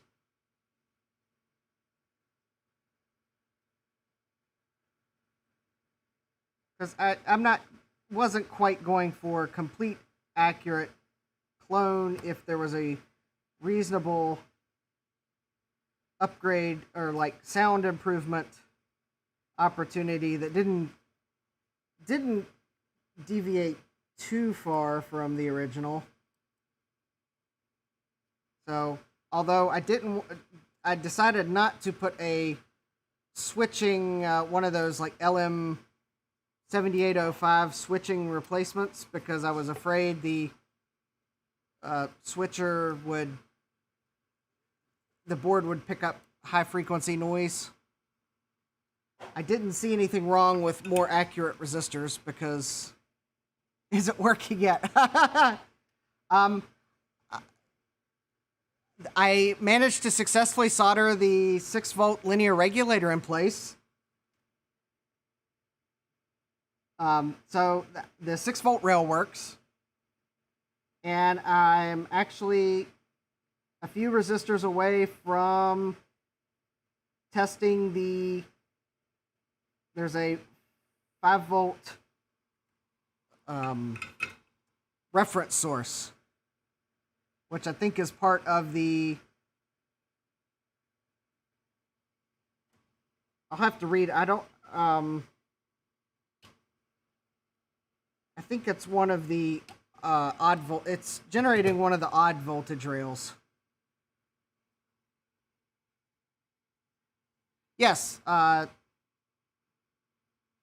my house did not float away this morning. Trees did not fall this morning, and I have not set anything on fire yet.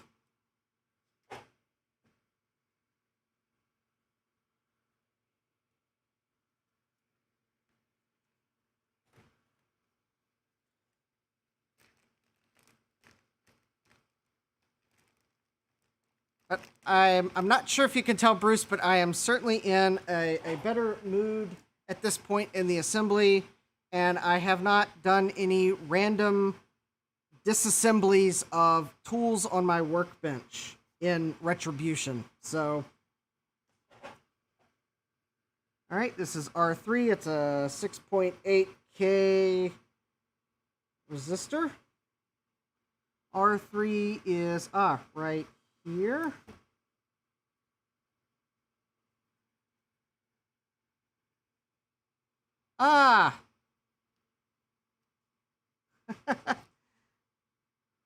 Well, there's a story behind that.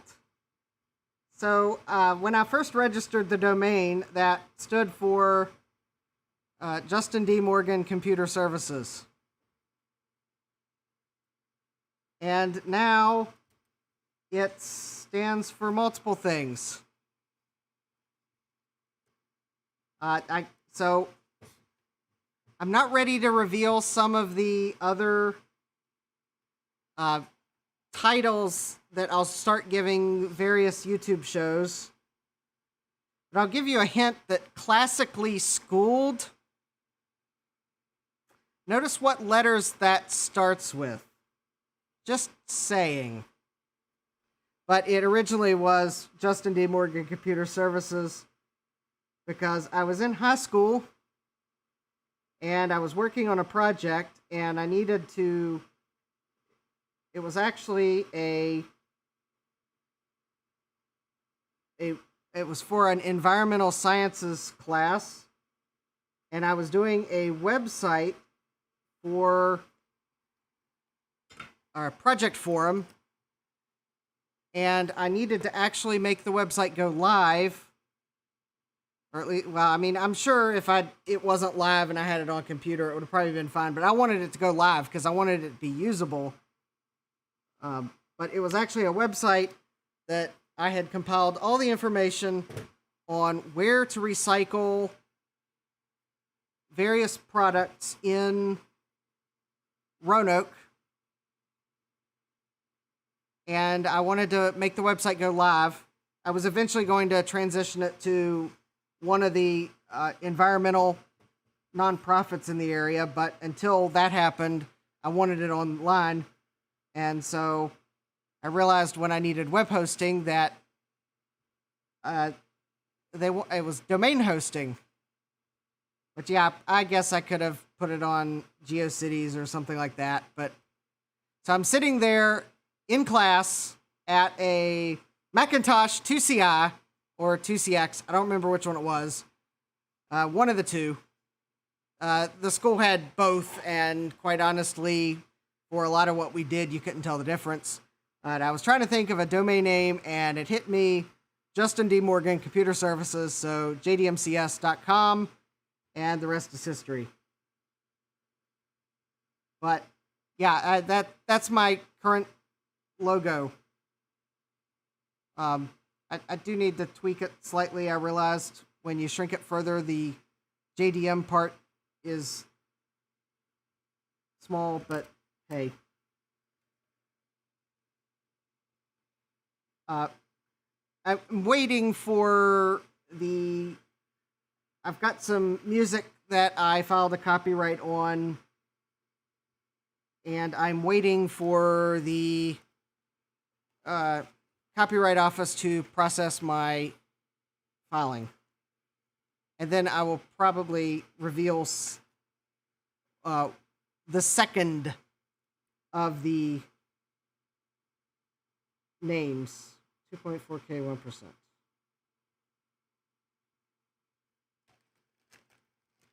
1%. I'll also actually have some music, but the reason I'm not using it yet is because I filed it unpublished, and until I know they've processed my application, I am keeping the music unpublished.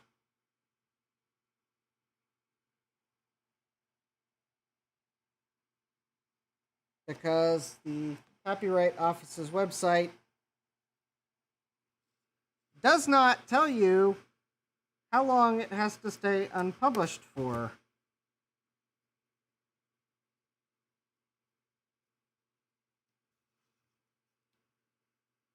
doesn't say anywhere whether it is, as long as it was unpublished when you filed the application, or if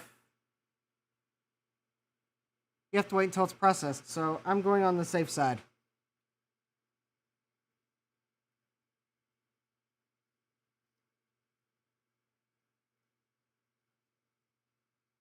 And before anyone asks, I did not compose.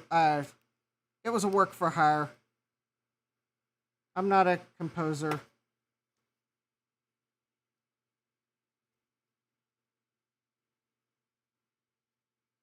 But however, due to the cool way that work for hires work with the Copyright Office, I'm listed as the author of the music. How cool is that?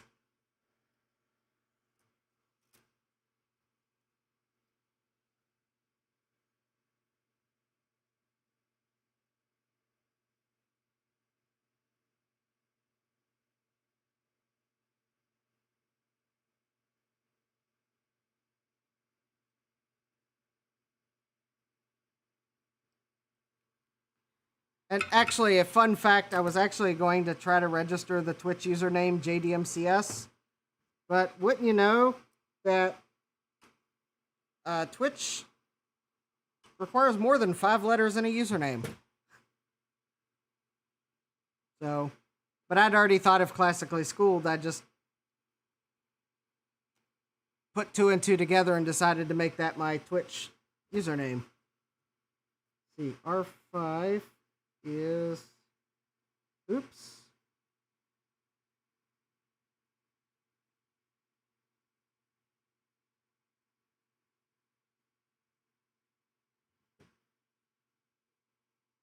Oh, well, that's an inconvenient mistake.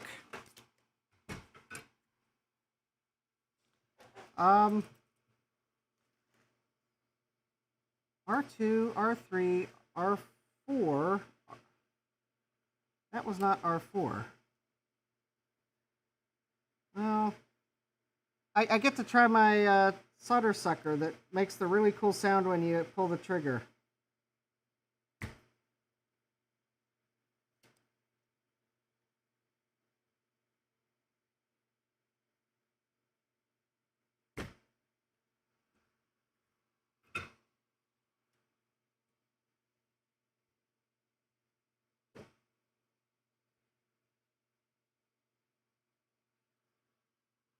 All right. I accidentally soldered R5 in the spot for R4.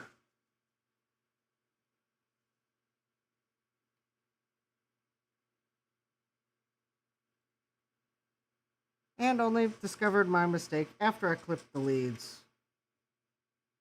I'm hoping the leads are long enough to go where this needs to go. Oh. Good, yes.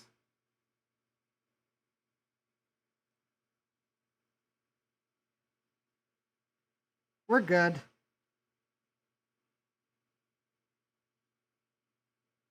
I just gotta get it to go.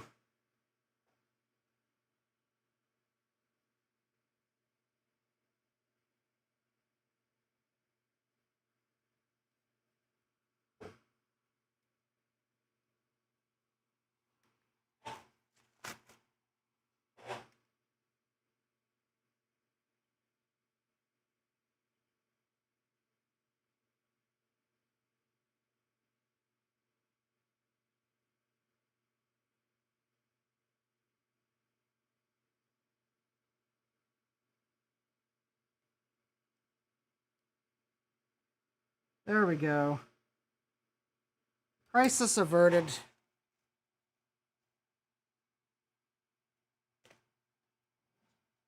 Oh. All right.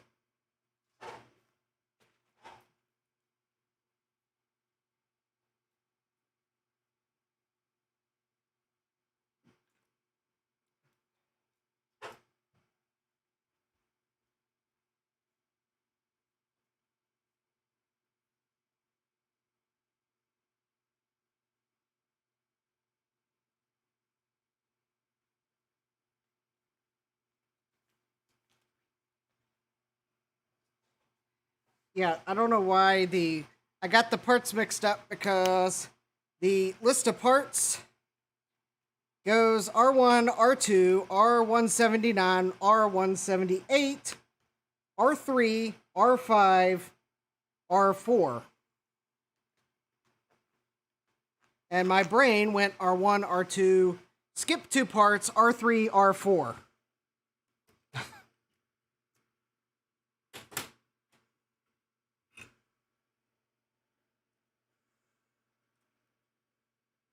I do not know why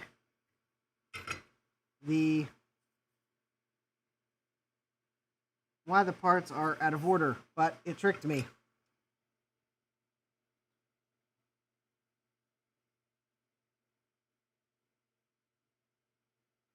Also, I know, Bruce, you like your hum machine, but I have to say this little solder sucker for it cost me, it was about $25 US from Amazon, but it is a quite nice alternative to an machine for those getting started on a budget. So I don't know if you might take a look at it. It could be a budget recommendation because I am thoroughly impressed with it. So, and Jay, you too. You might Engineer SSO2 solder sucker. It was about $25 US from Amazon.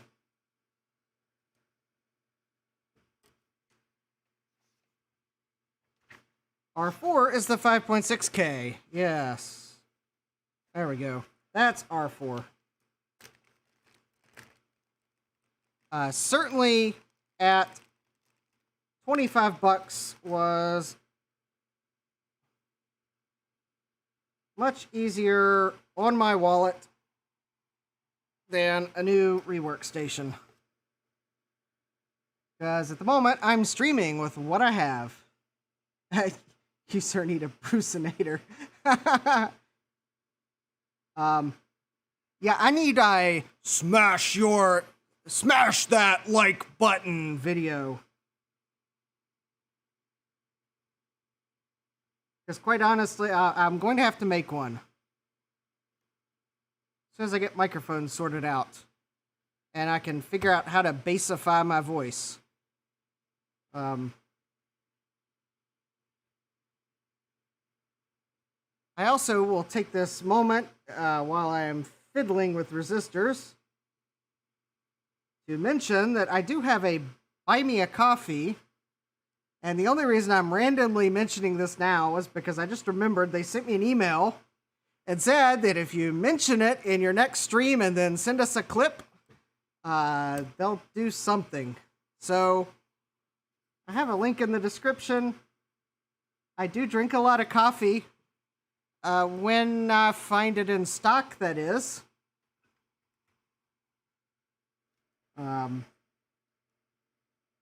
Actually, there are two reasons I actually canceled Monday night stream. The first of which was I had a project I was working on that I needed to give at lunch today. I'm a member of a Toastmasters club that meets Wednesdays over lunch. And I was working on one of the pretty big projects, and I volunteered to give the speech this week. So I needed Monday night to work on that. But the other reason, and maybe this was the more important reason, I was out of coffee.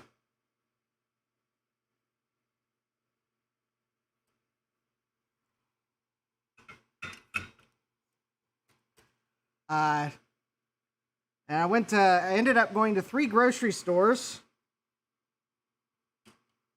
trying to find the blend, I get cold brew. I like stock brand cold brew. I like their bold blend. And I went to 3 grocery stores in the hopes that one of them had bold in stock. And no. I ended up just getting their whatever's in the blue-green bottle, which is their... It's not bold. I mean, it's coffee. It has caffeine. it also tastes good when I put my almond milk and Splenda in it, or not Splenda, stevia in it. But it's not the bold blend. But, well, it's coffee. Alright, so that's R2, R3, R4, R5, C7.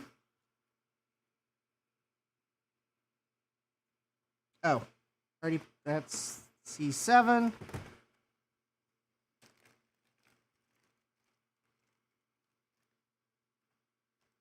I guess at least it's probably a good sign that I'm not dealing with C4. Ha ha ha ha.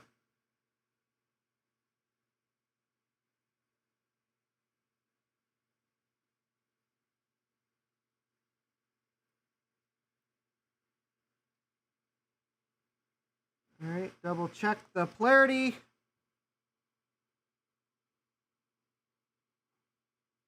I think everyone that's watching right now probably knows what happens when you either have a bad whatchamacallit,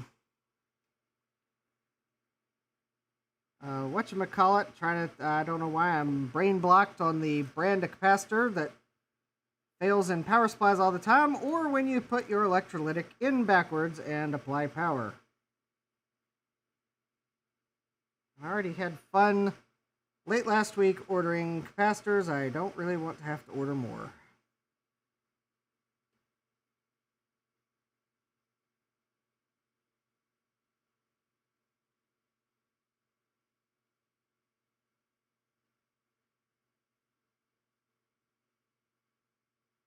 Come on.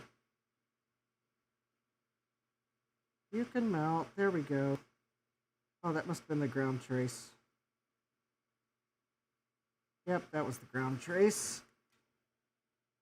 There we go. Ah, beautiful. Oh, all right. And last but not least, IC22. IC22. I'm going to take a guess. It is that component right there. IC. Yeah, it has to be. Okay. Unfortunately, the silk screen that says 22 is under one of the diodes.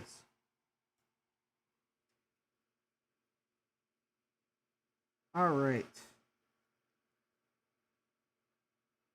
And put that in.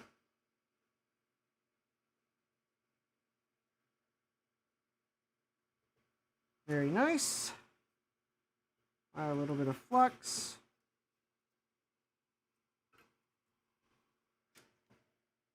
And so this is the 5-volt precision reference that I'll have to look at. The next step will tell me, I think this may actually be there's like a 1-volt rail or some really weird, funky, small voltage. It has to do with the, I think this has to do with the rail for the voltage controlled oscillator.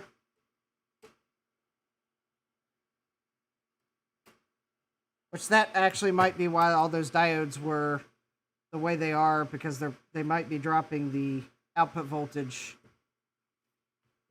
All right. I just need to look at this picture because, weirdly enough,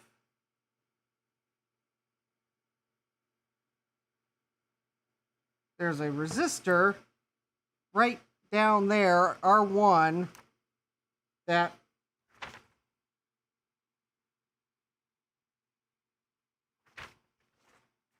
the instructions have not told me to solder on yet.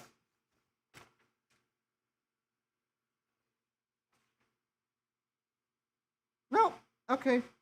They have not told me to solder it on yet, so All right, that is correct.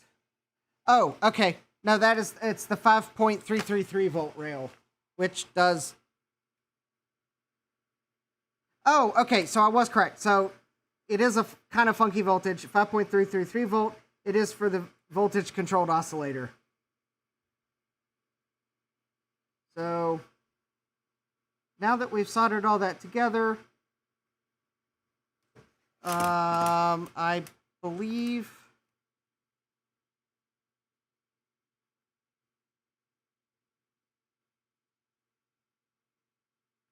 Okay, so we can now test this.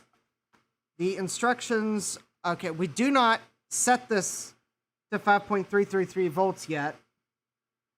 What we are instead doing is double checking that we have the correct range of adjustment.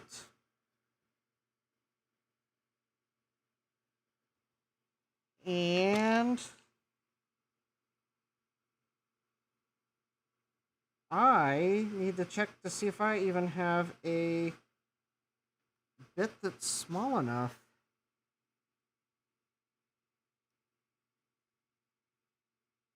Yeah, okay, I'm good. I do.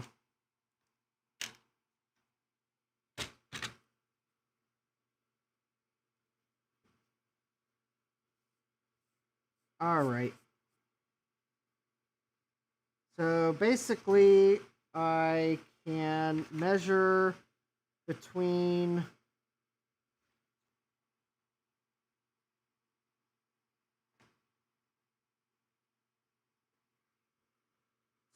use a thin screwdriver to gently turn the potentiometer. Do not be rough with it. Yep. Should be able to adjust the trim pot so it ranges from about 5.25 to 5.75 volts DC. Measure the voltage at pin 5 of IC23. Oh, okay. That's what was confusing me. As I was like, there is no IC23.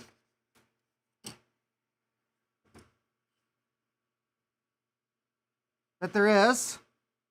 There's IC23's pads. Pin 5 should be that one right there, according to the picture, and I can use the ground of the 5 volt as the ground reference. So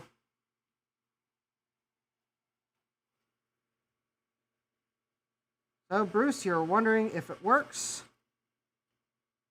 and we will find out in a moment if the 5.333 volt reference works. So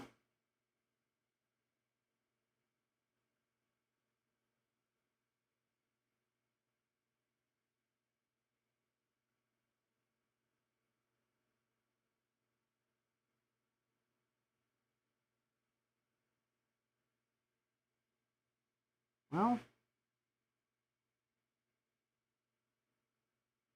oh, that's what keeps getting me.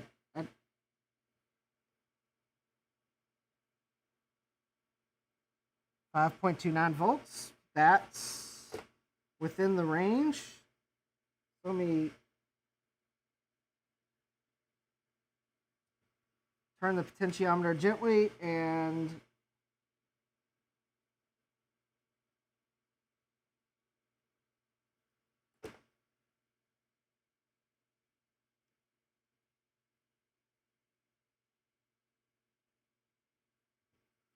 something tells me this is like a multi-turn potentiometer.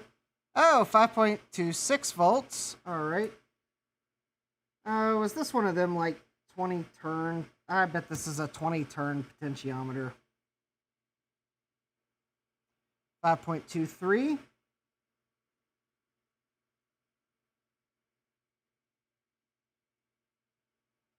Okay, so we have the minimum range that we need to adjust it by.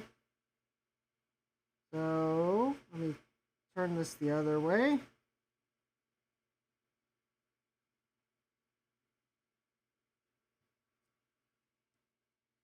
And we'll see what we have. We've got 5.32.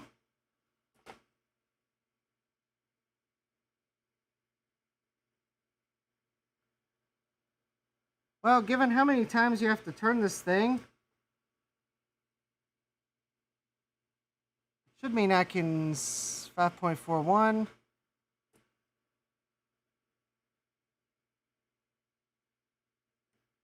Yeah, when I actually trim this out, I think we have to install IC23 to do it. I'll pull my good multimeter on the bench, and I'll find a way to fit it on the bench. I might even try to find a way to point the camera at the screen so you can see what I'm reading.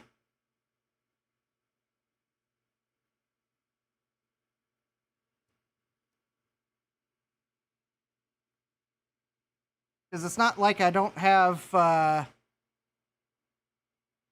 multiple cameras, because actually I have 4 cameras.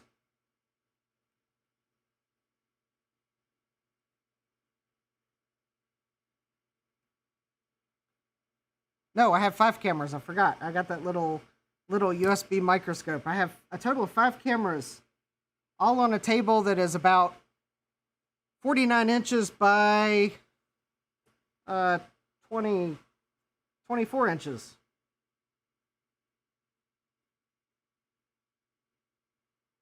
And if I set my iPhone on the table, it would be 6 cameras.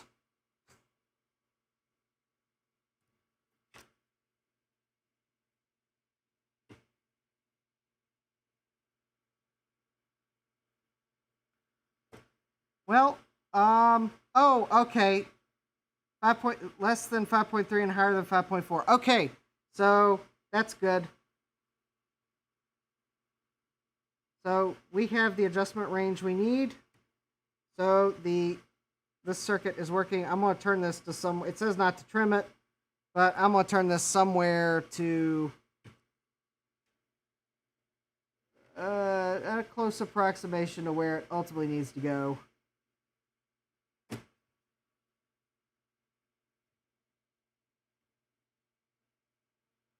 There we go. That looks good. All right. Huzzah! We have the 5.333 volt reference.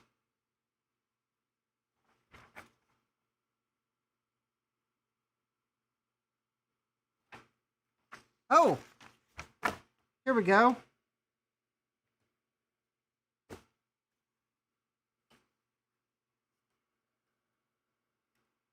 Ah, there we go. I was wondering when R1 was going to show up. So place the remaining parts. IC23.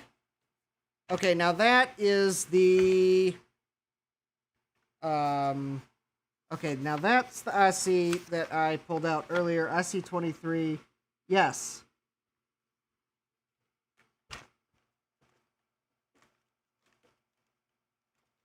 That is the AN6562, which that is one of the hard to find parts, which that, if you've ever ordered from UT Source, you're probably recognizing that is where I bought those parts from, and you would be correct. And just in case those are no good, I actually have 3 more that came from an eBay auction lot that I bought. And I mean, of course, well, I'm hoping that with a total of 13, and I think somewhere amongst the parts I have, I ordered an op-amp that is a pin compatible. But I want to try to use the AN6562 for, as it may impart something to the sound quality.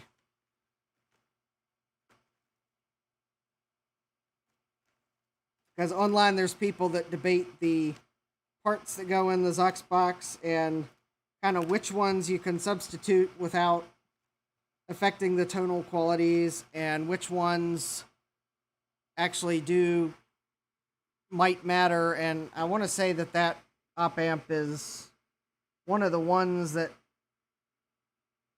there's some people that say, yeah, you really need that op amp, and there's some people that say you really can't tell a difference. And I don't know if that's a case of you've got people who were listening to it and they couldn't hear a difference with their ear, or if you've got people that were trying to use oscilloscopes to oscilloscope prove it, or somewhere in between. So I need the 100 microfarad 25 volts, which I should have just left on the bench. Oh, wait. That should mean they're somewhere. Okay, there we go. 100 see, that's C8. C60 and C61 are the 10 microfarad, which are right here. R178 and R179 are, see here, should be the 2.2K ohm and the 1.8K.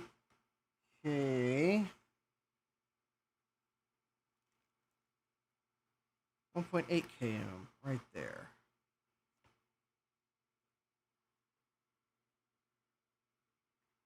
All right.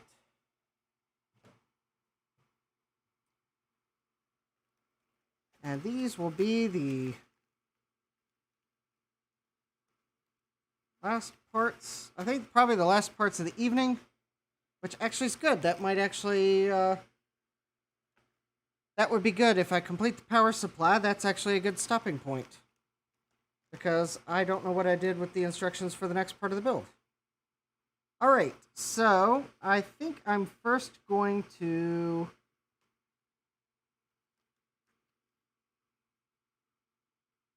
solder the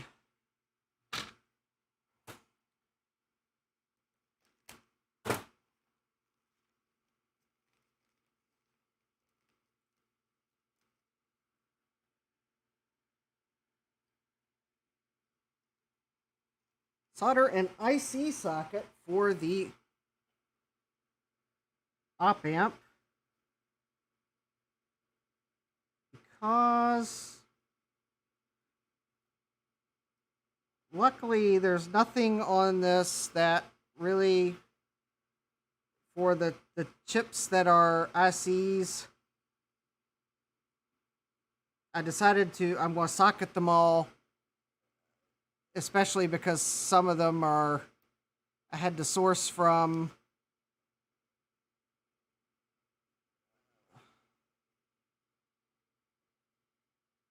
we'll just say I had to source them from non-preferred vendors.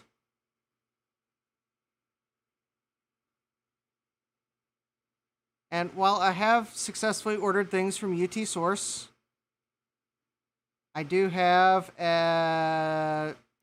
order some memory chips for a Yamaha music computer. And I ordered those from UT Source, and they were totally fine.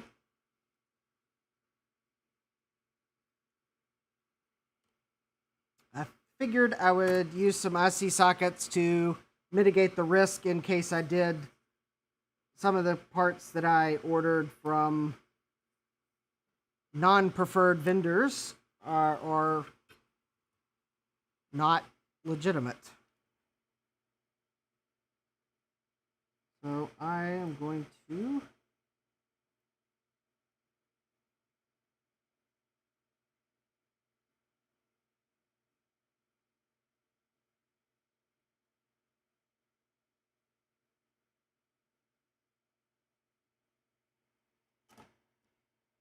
Because I don't think I'm really worried about the op amp here that is for this IC socket.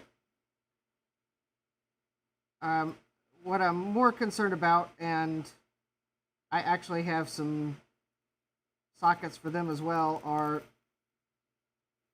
some of the transistors that will go into later steps of the build.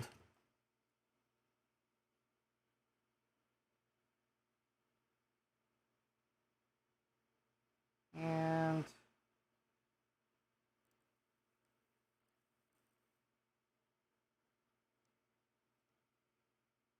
well, that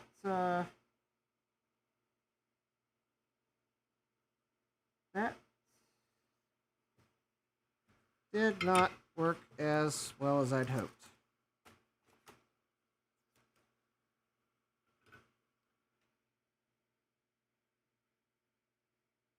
Of course, now I might be fooled by IC sockets.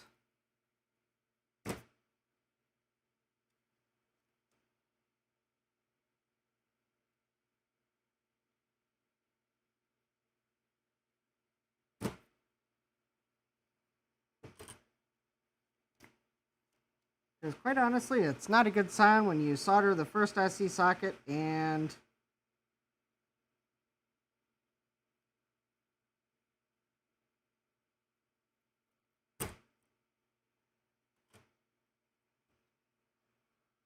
all right.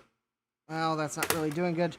Oh, by the way, Bruce, if you're still watching, thank you for the Gootwick recommendation. This stuff is very good.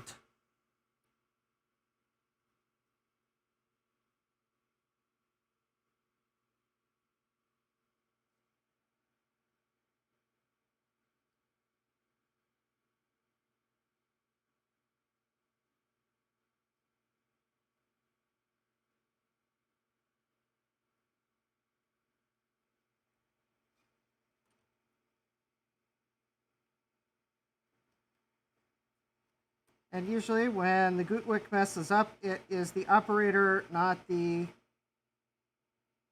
solder wick.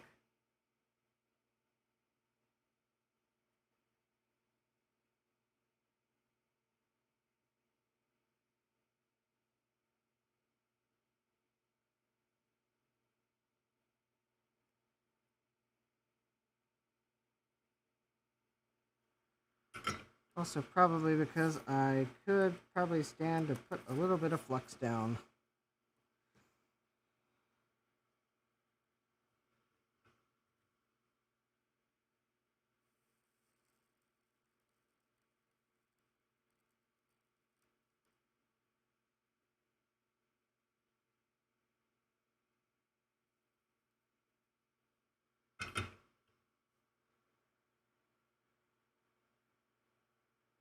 Well,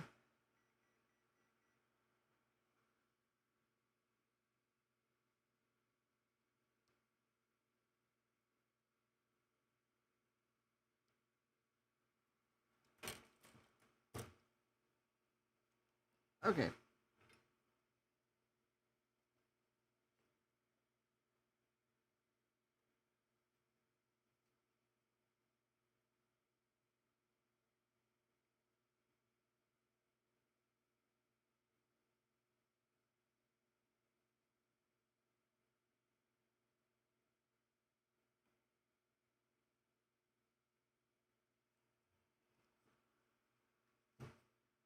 Well, let's try another tactic.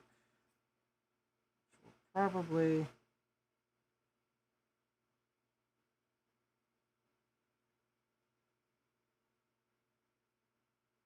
no. But you know, I give the solder wick a compliment, and then I run into trouble.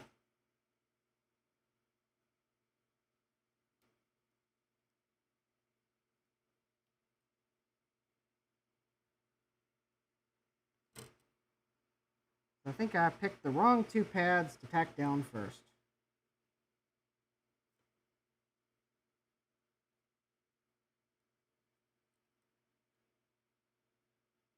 Next time, I probably should check to make sure I'm not Did not pick a pin that will be a bear to desolder.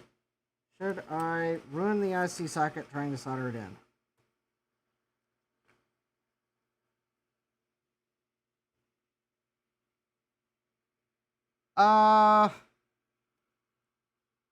Actually, that may actually be the case. The tip may the iron may not be hot enough. I'm bumping it up slightly. No, this is an actual genuine Hacko tip. I think the tip is, it probably just isn't hot enough.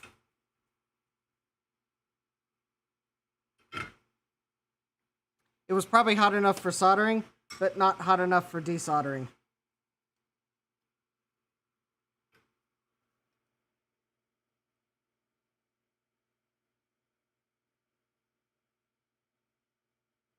And yeah, maybe I should have, and I maybe should have switched to a different tip, but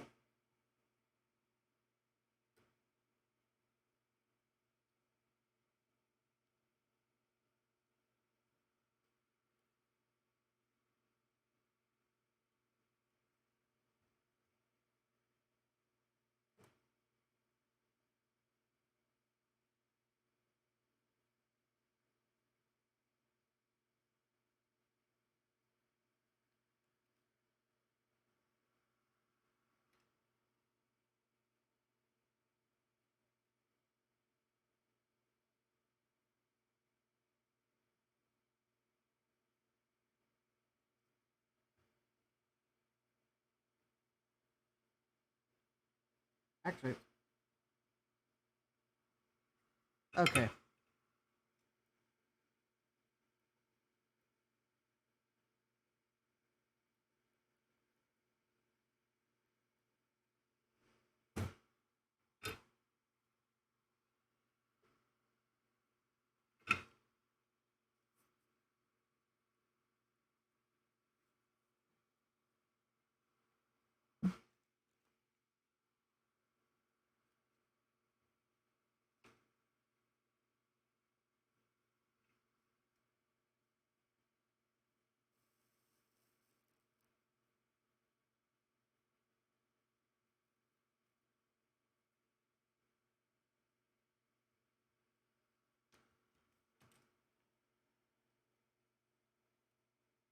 Alright, so I bumped the temperature up to the temperature recommended by the solder manufacturer.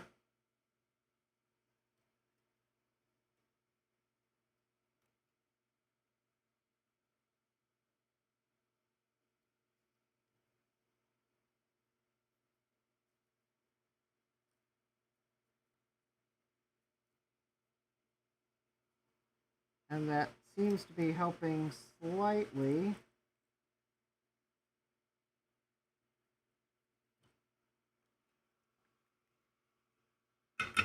What is not helping so much is I keep getting these component bags stuck to my arm. Alright, let me try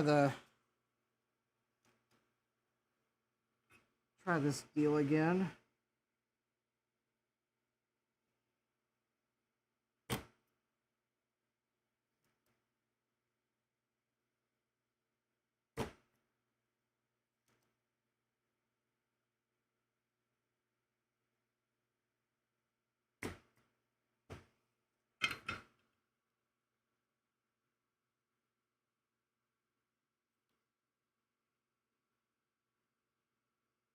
Okay, so that pin is free.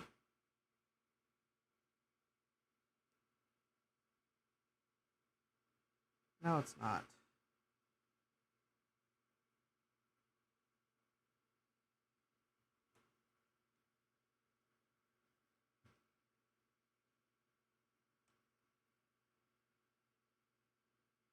Okay. That fixed that.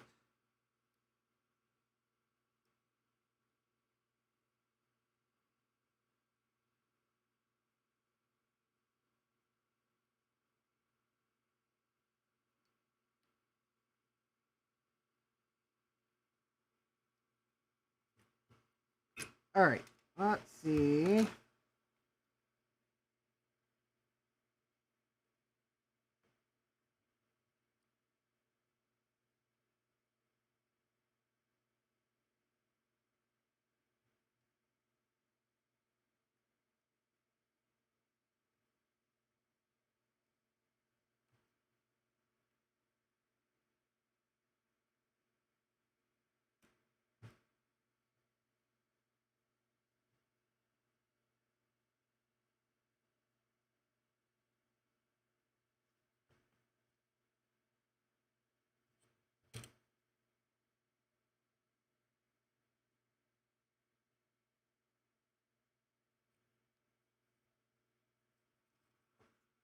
Well,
okay.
Probably.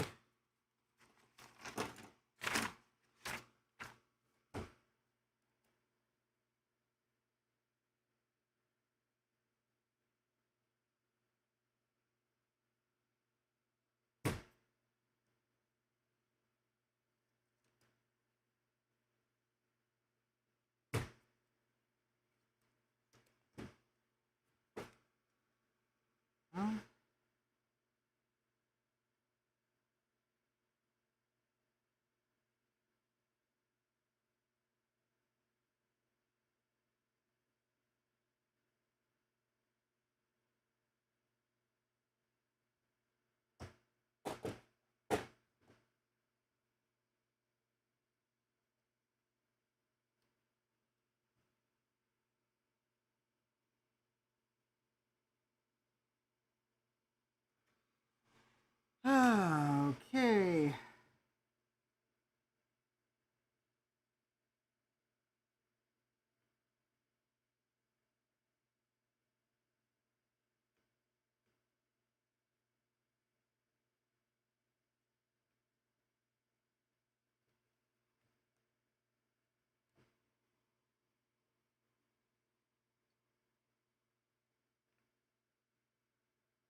Okay, still have 2 pins stuck in the board.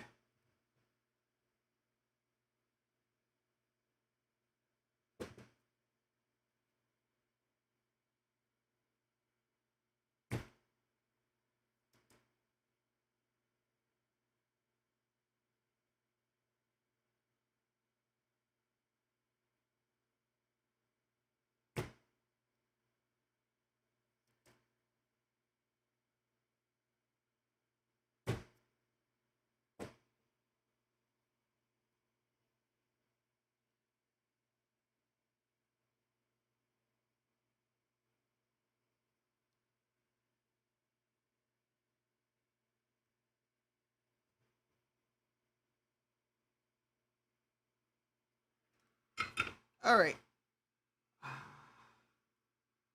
Well, I've got the soldering iron about as hot as I dare set it.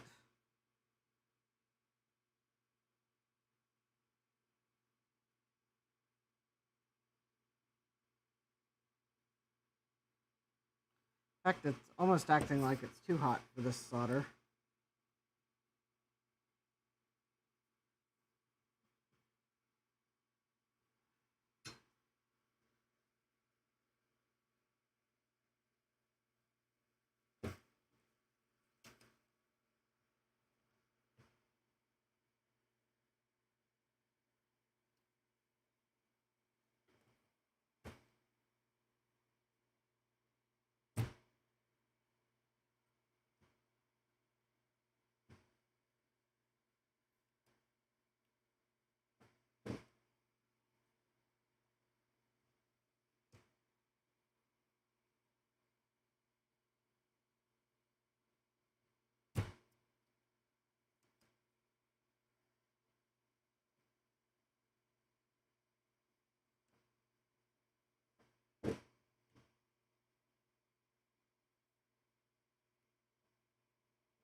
I think my soldering iron's too hot. I don't think it's too cold. I think it's too hot now.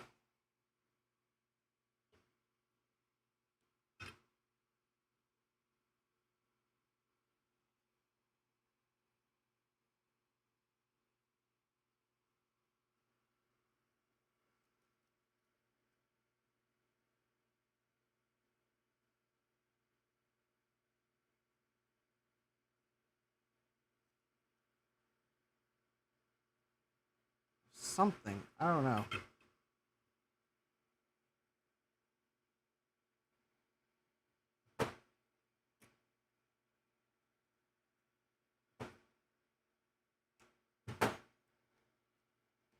Okay, something's not right.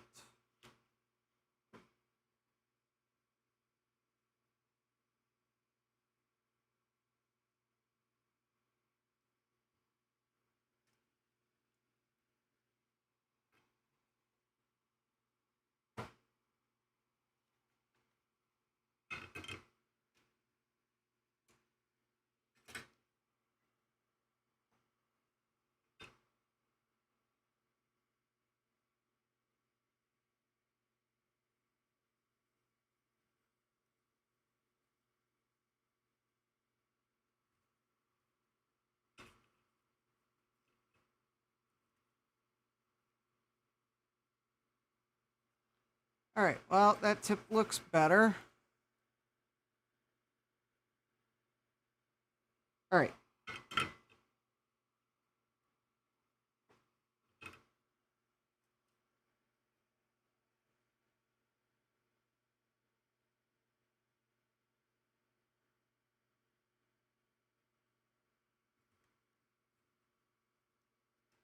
Okay. Let me see if I add a little solder that maybe it'll... I can then desolder.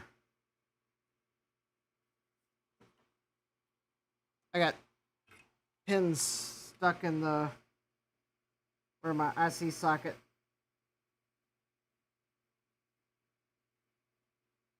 decided to come apart when I was adjusting it for fit in the holes. I should have... Unfortunately, I think I didn't realize I was buying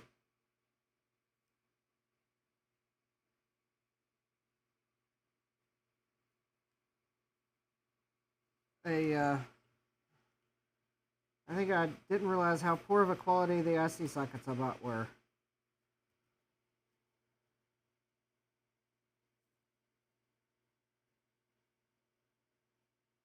It's also possible my Hacko tip is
all right. So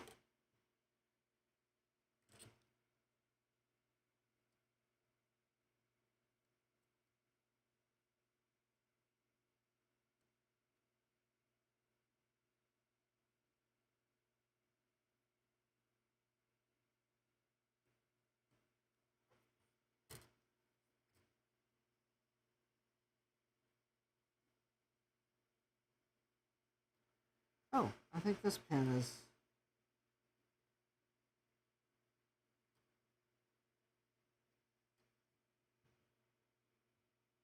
All right, I got one of the pins free.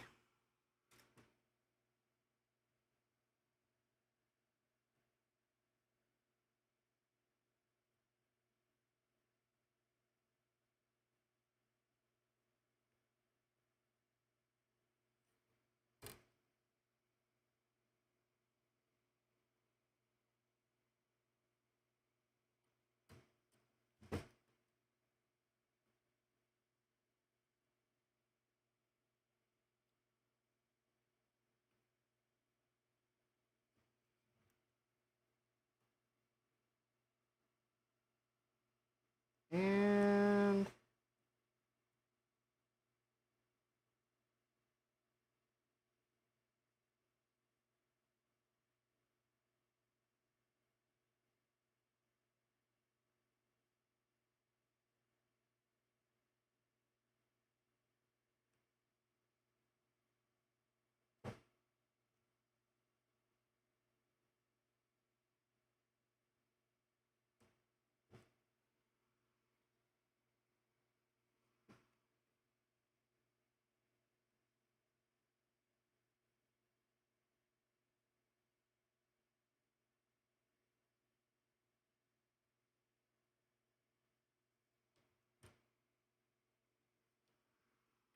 All right.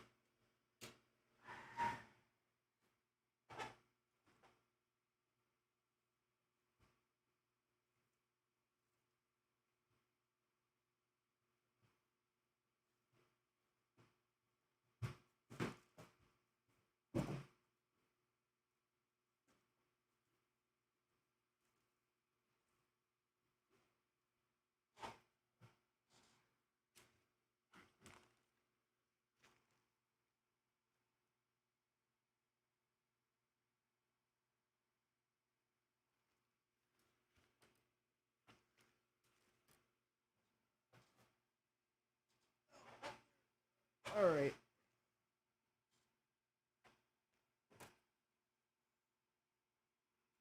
All right. Good night, Jay. Thanks for joining.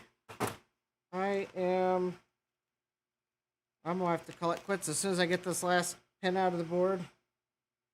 Cause I gotta order better IC sockets apparently.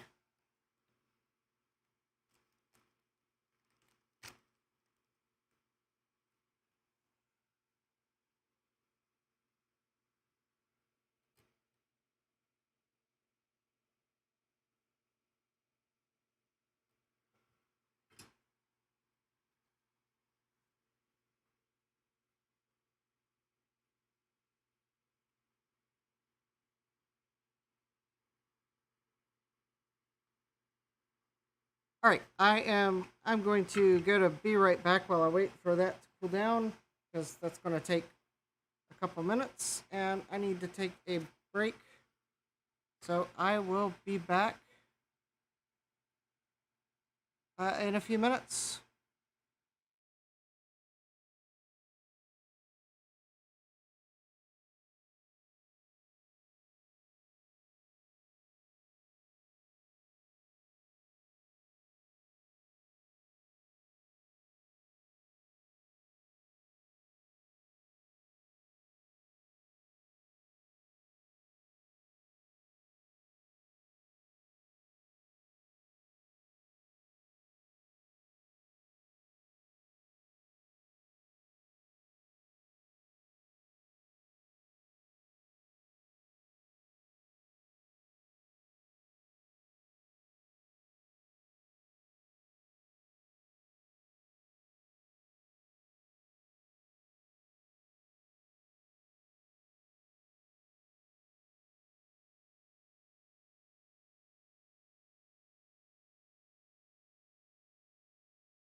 Oh yeah, it is still a little hot.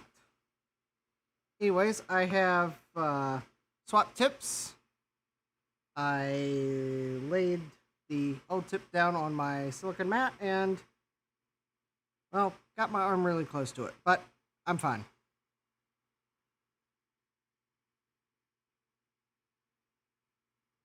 I used a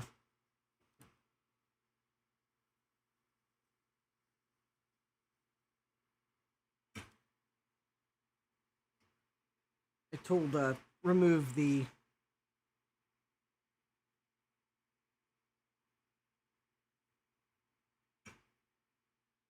I used a tool to take the nut off and put it back on. So I have replaced this with a fine point tip because I'm probably going to do something ill-advised. I'm going to move this really hot tip somewhere where I cannot lay my arm down on it by accident. And I just realized I have no good place to put it. Well, that'll have to be good enough. Alright, now I cannot wham my hand down on it by accident.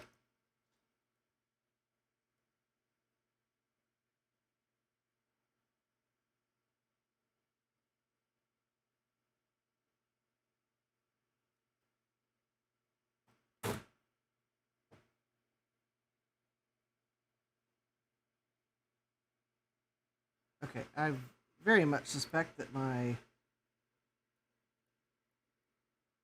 soldering iron temperature needs to go up to do what I am trying to do, which is probably a bad idea, but I would like to get this pin out of the board. Basically, I have one of the IC pins stuck in the hole. It's the pin that actually... It's the pin that deformed when I was trying to adjust the socket.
Okay, I don't think this tip is going to do it.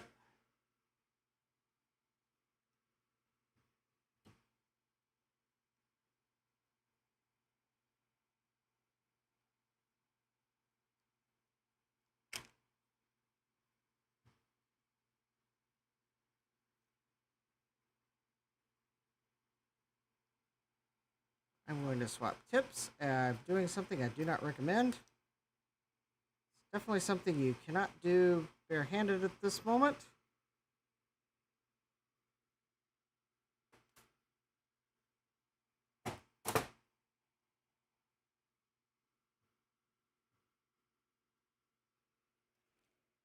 All right, I am going to attempt to use a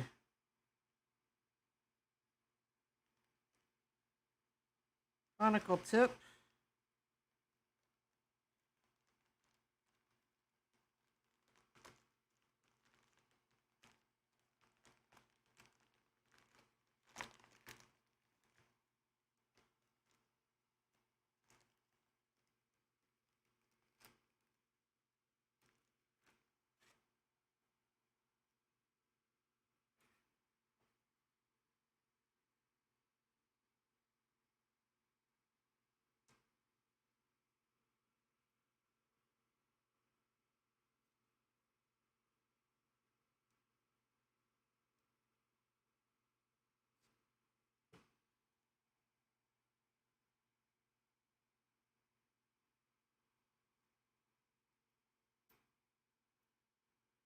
All right, and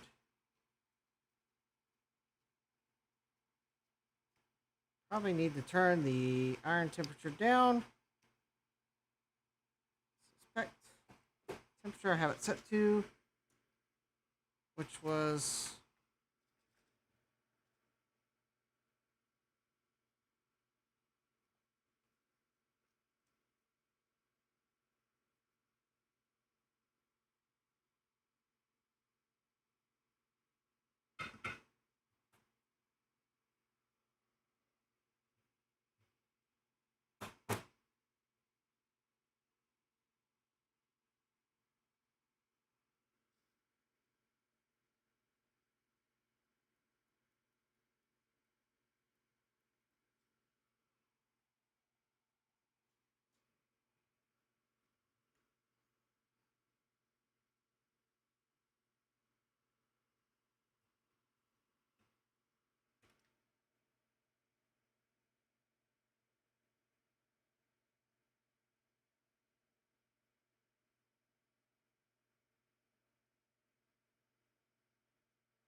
well, maybe now I might be able to feel like I'm actually getting heat where I need it to get now to get this pin out.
Oh, hey, Toby.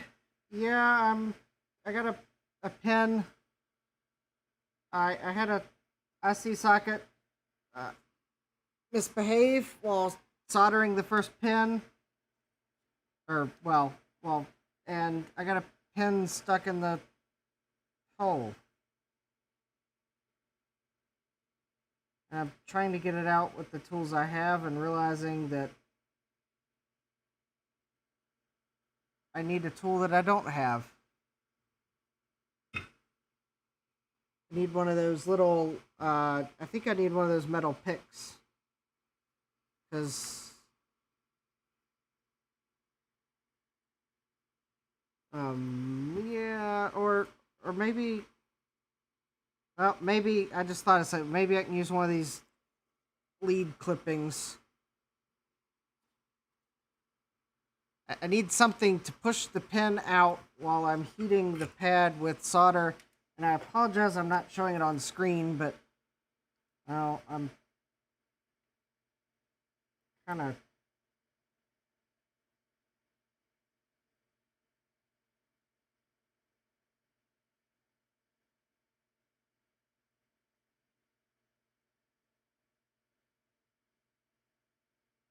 that lead's not thick enough. Here we go. This diode pin. Yeah, I bought some. I do have desoldering wick, and it is not wicking. I have wicked all the solder that it's going to wick. The pin is stuck in the hole, and I have I can't explain it. The wick is not doing anything for me. I mean, maybe this is the point I should add more solder and.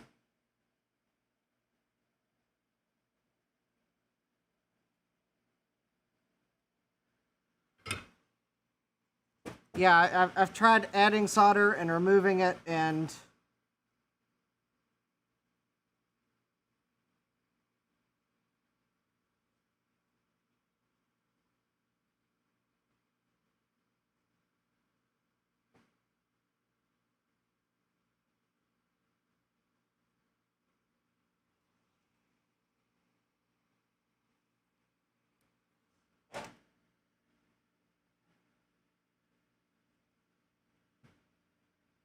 I don't know. I'm afraid I'm causing damage, but yeah, I keep adding flux and I keep adding solder, and it's.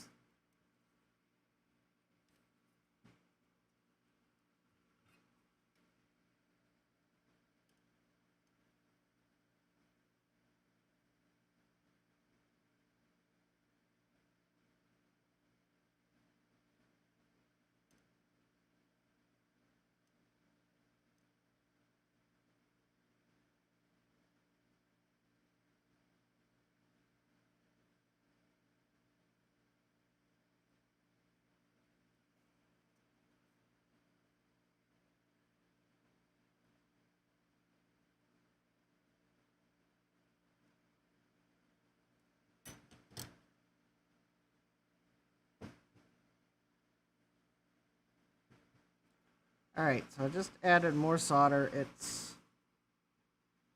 I don't know. It's really not flowing well.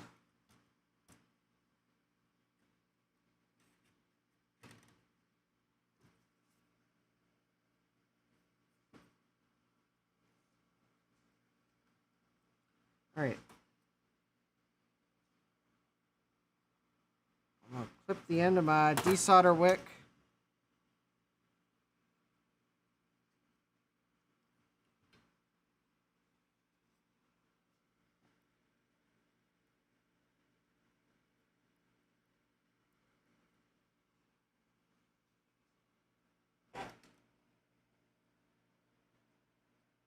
Pump the temperature of my iron up as high as I dare go.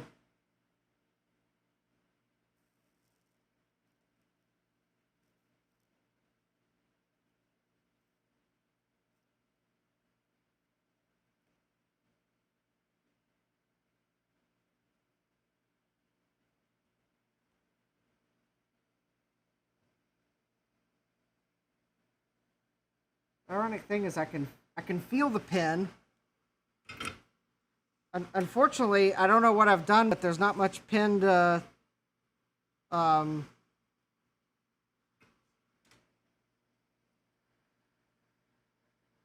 I've tried.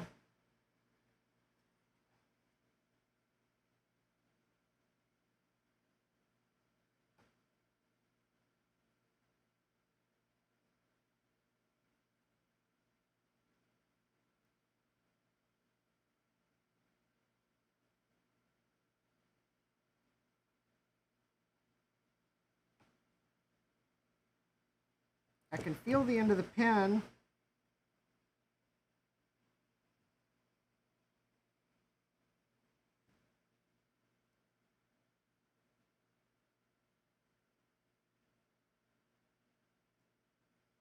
I'm almost to the point where I think I may have to fall back to an ugly fix. But unfortunately, it'd be a really ugly fix for this pin.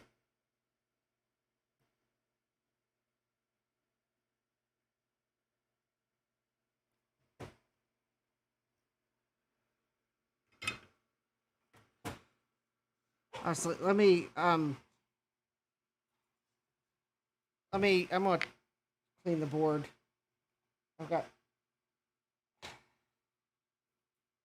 Acting like I've got so much flux on the board, it's just misbehaving on me.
That's what I got.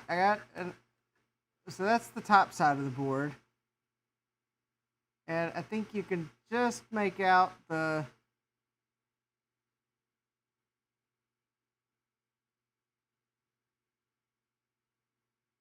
I think it's more visible on the bottom side.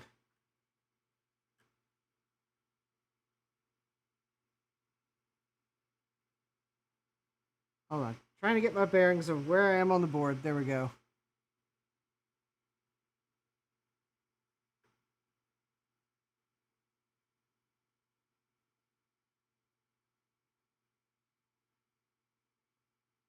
So you can just see, there's the tip of the pin.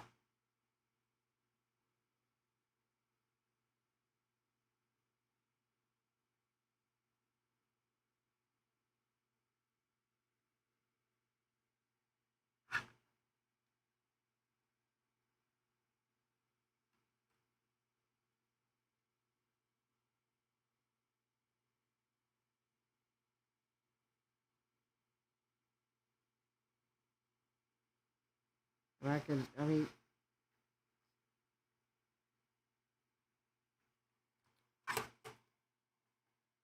so yeah, that's what I'm trying to clean it up.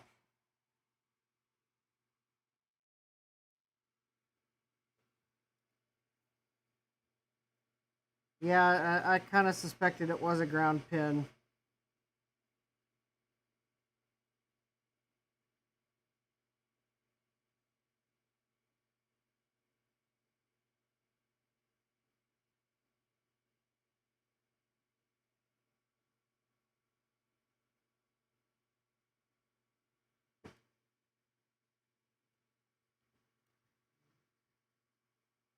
Yeah, I, I've got my soldering iron set to 750 degrees Fahrenheit, and I don't know that I really want to go much hotter than that because I'm afraid of burning the board. I'm a little gun shy because of what I did to this board last week. I burned a hole in it.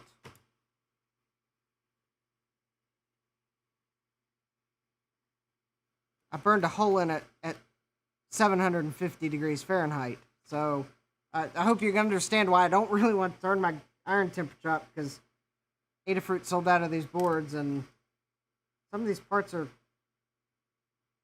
Well, I guess I don't think I put anything on this board that's irreplaceable, but...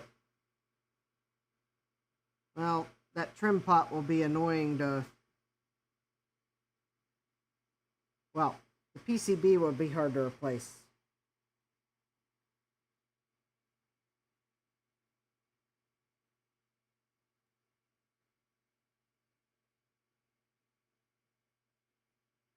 Well, maybe now that I cleaned some of the flux off, the baked on flux on the board, maybe it'll...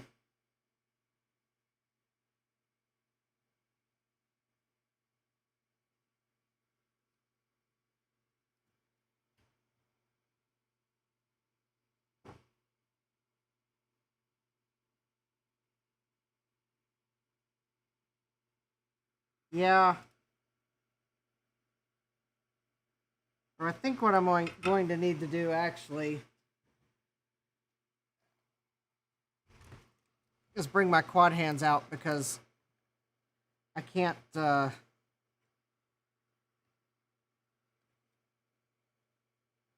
Unfortunately, this board is like...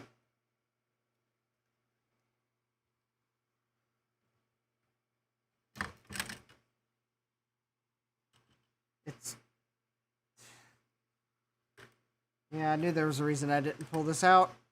It's just too narrow. And I can't put it in the other way because the components, I think, are too close to the side of this board.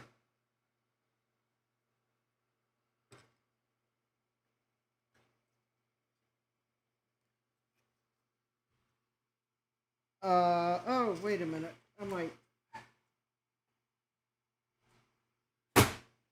I just realized. I've got my... I have my alligator clip thing from my other quad hands. As I was about to say, I need another hand to hold the board. Alright, there we go.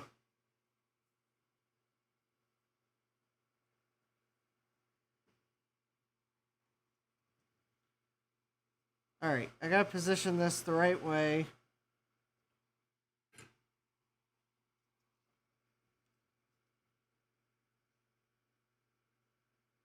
That was not the right way to position my hand on the soldering iron.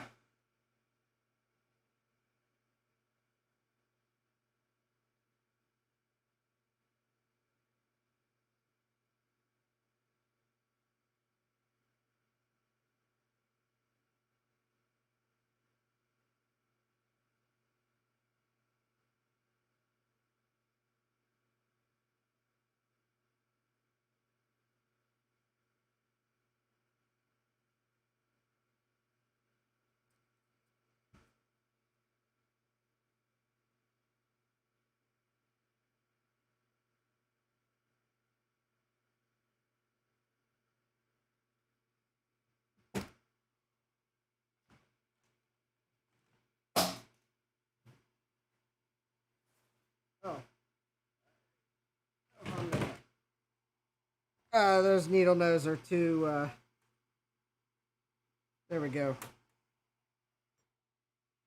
luckily that's a set because I needed one of the finer tip pliers. Well, that one's not going to work.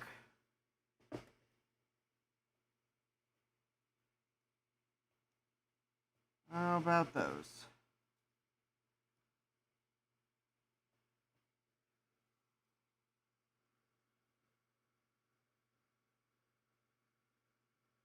No. Those are cutters. How about these?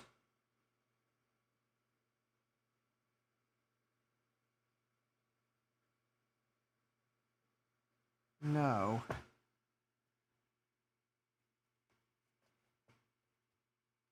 Nope.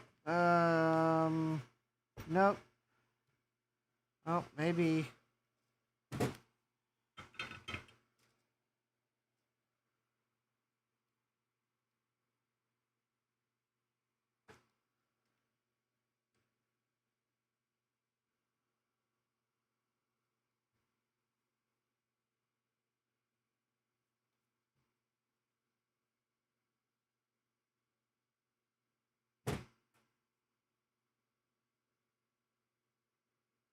Nope.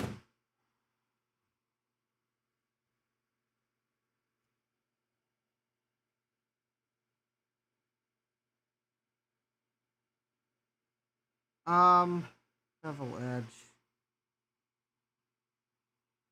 The tip I have in there is a brand new tip that I tinned, and it's a genuine Hako tip. So I don't know if I've got a.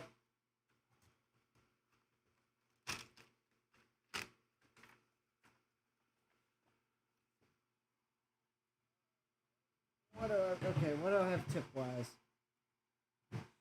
Okay. That tip's too big. I'm trying to see what I've got. Let's see. I've got. Okay, well that's a conical tip, which wasn't helping me. That is a pointy tip. This is a C2 tip that I was trying to use now. I also have a C3, which I think is too big, a C1, which I'm pretty sure is too small, and somewhere I have one other tip floating on somewhere, and I'm trying to find it because I don't remember what its number was right offhand. It may actually be the one I need.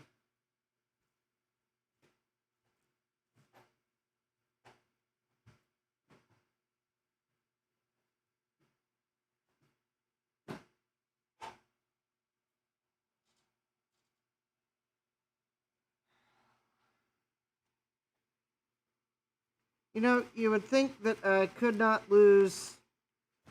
Oh, that's the C1 tip. You know, as small as my table is, you would think I couldn't lose anything on my table. It's a D12, which is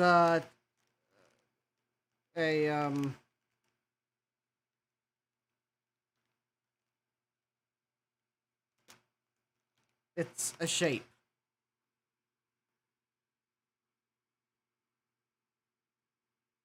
The D12 is like a small bevel tip.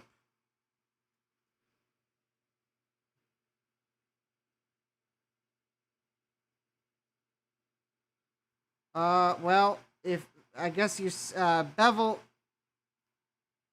D12 is the only bevel edge I have. Otherwise, it's a C2, which is a conical tip. I don't want to go bigger than C2 because that's bigger than the pad, which I don't think helps with heat transfer. I guess I could try the tip that I just now set down somewhere. Oh, there it is.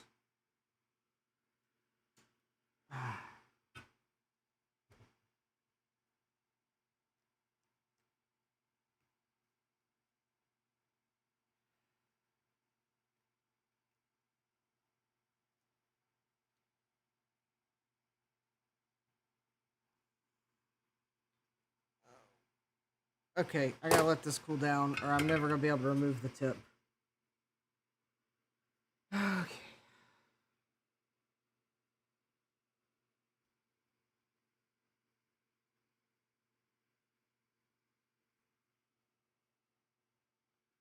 Yeah, okay, their bags don't say what it is. It just says, so of a D2, a C1, a C2, a C3,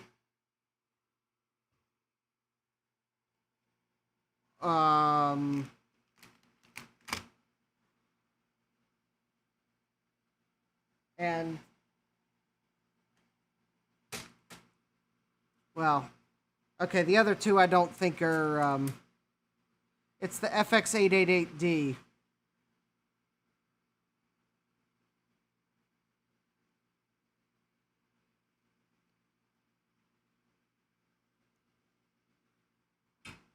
I mean, yeah, use the FX.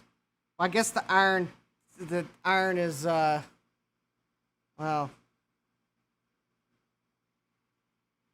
that's the iron itself. But it's on an FX888D.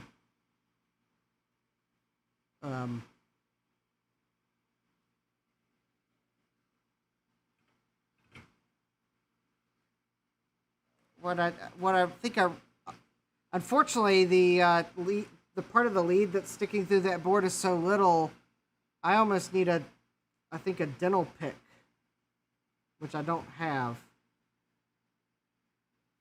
or a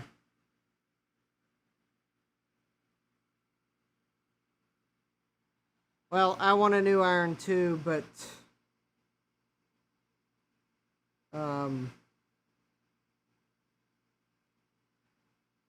I need to use what I have mode right now.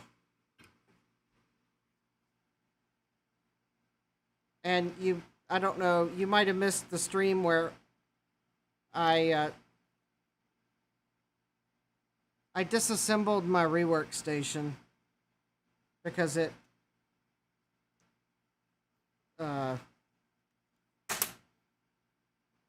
well, at least at the time I disassembled it, I thought it had destroyed a board. I have new information that says that the board might have actually not been destroyed, but the rework station still did something it should have not done.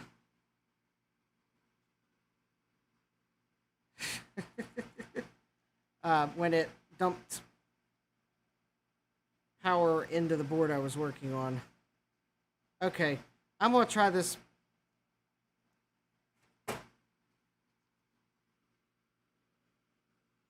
Yeah,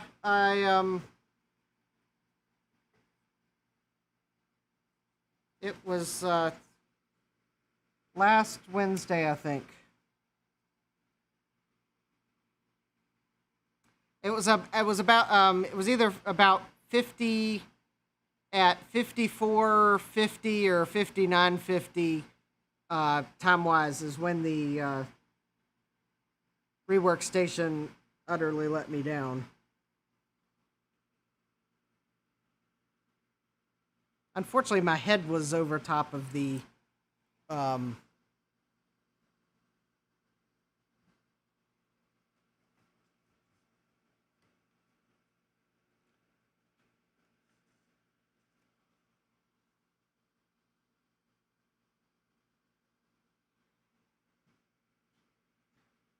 it was a Blackjack Solder Works from Circuit Specialists.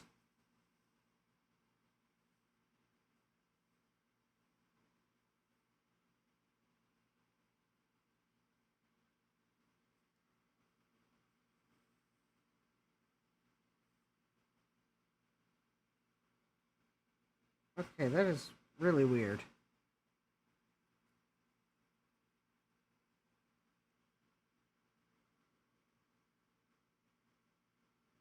Okay.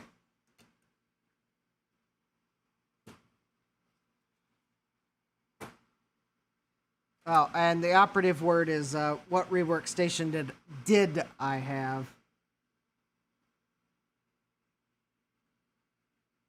because I disassembled it. I did not reassemble it. I scrapped it because it had a something was wrong with it. I was not able to trust it with boards, and that wasn't the only time I had problems with it. I was having problems with it all week.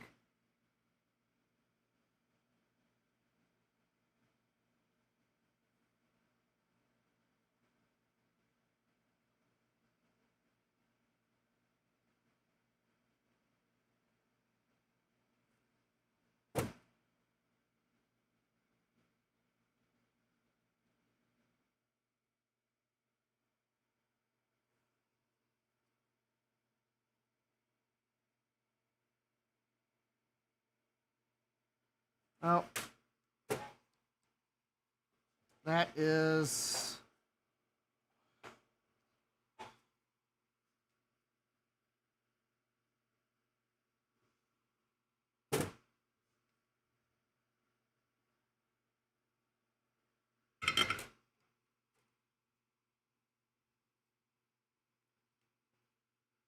Yeah, there's not enough of that lead for me to...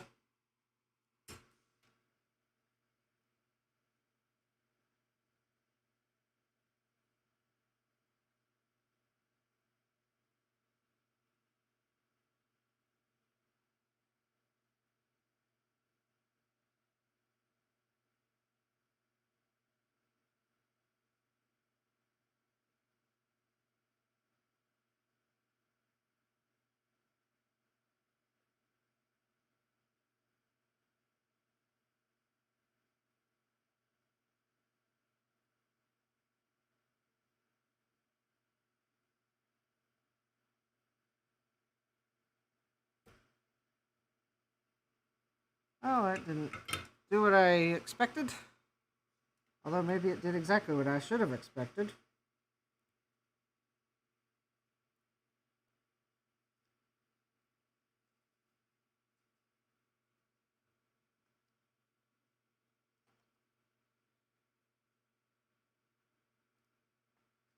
Oh, well, maybe I pushed the lead out far enough that I can grab it with the needle nose again.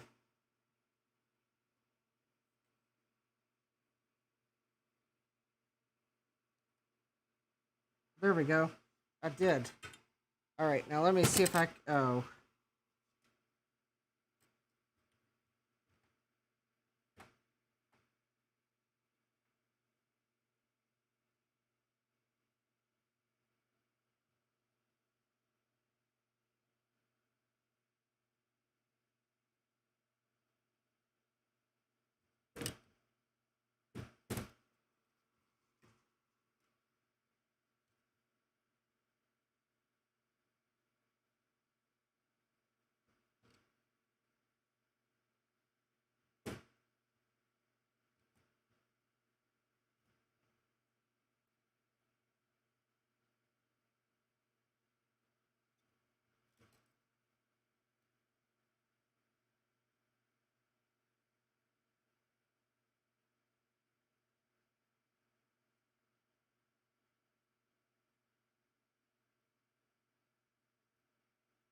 All right, I am...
Got it.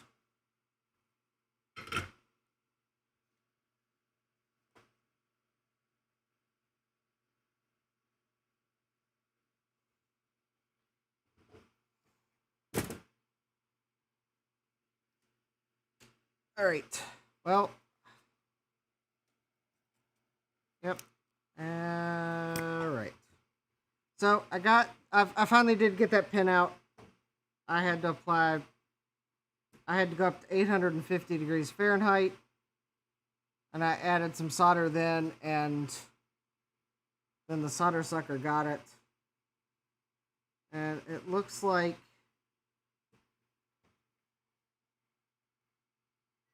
the board's okay. Although I most certainly need to order better IC sockets.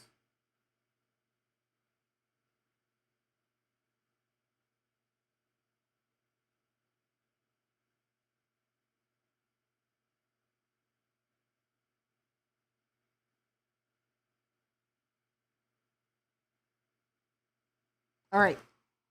Yes. Okay. It looks like the everything's fine. Looks a little worse for wear, but electrically things are making contact the way they should. So I think well, I got to call the stream to an end. I'm tired and I have to work tomorrow. So I'm going to need to order some IC sockets because the IC sockets I ordered I have a feeling they're actually I don't know where I ordered them from, given the fact that they're in these packages. I don't think I ordered them from one of the like Mouser or DigiKey. I suspect I ordered them from I might have ordered them from Arcade Electronics because I ordered the AC transformer from them because I was having trouble finding one from Mouser or DigiKey. So I suspect that I just need to order better IC sockets, especially because I don't want to mess up again. The problem was when I soldered one of these IC sockets, I soldered it 2 pins, and then I noticed it wasn't level, so I applied heat and pushed down on the socket, and the whole pin was pushed out. So the plastic part of the socket went down, but the pin stayed in place. Quite honestly, I suspect these are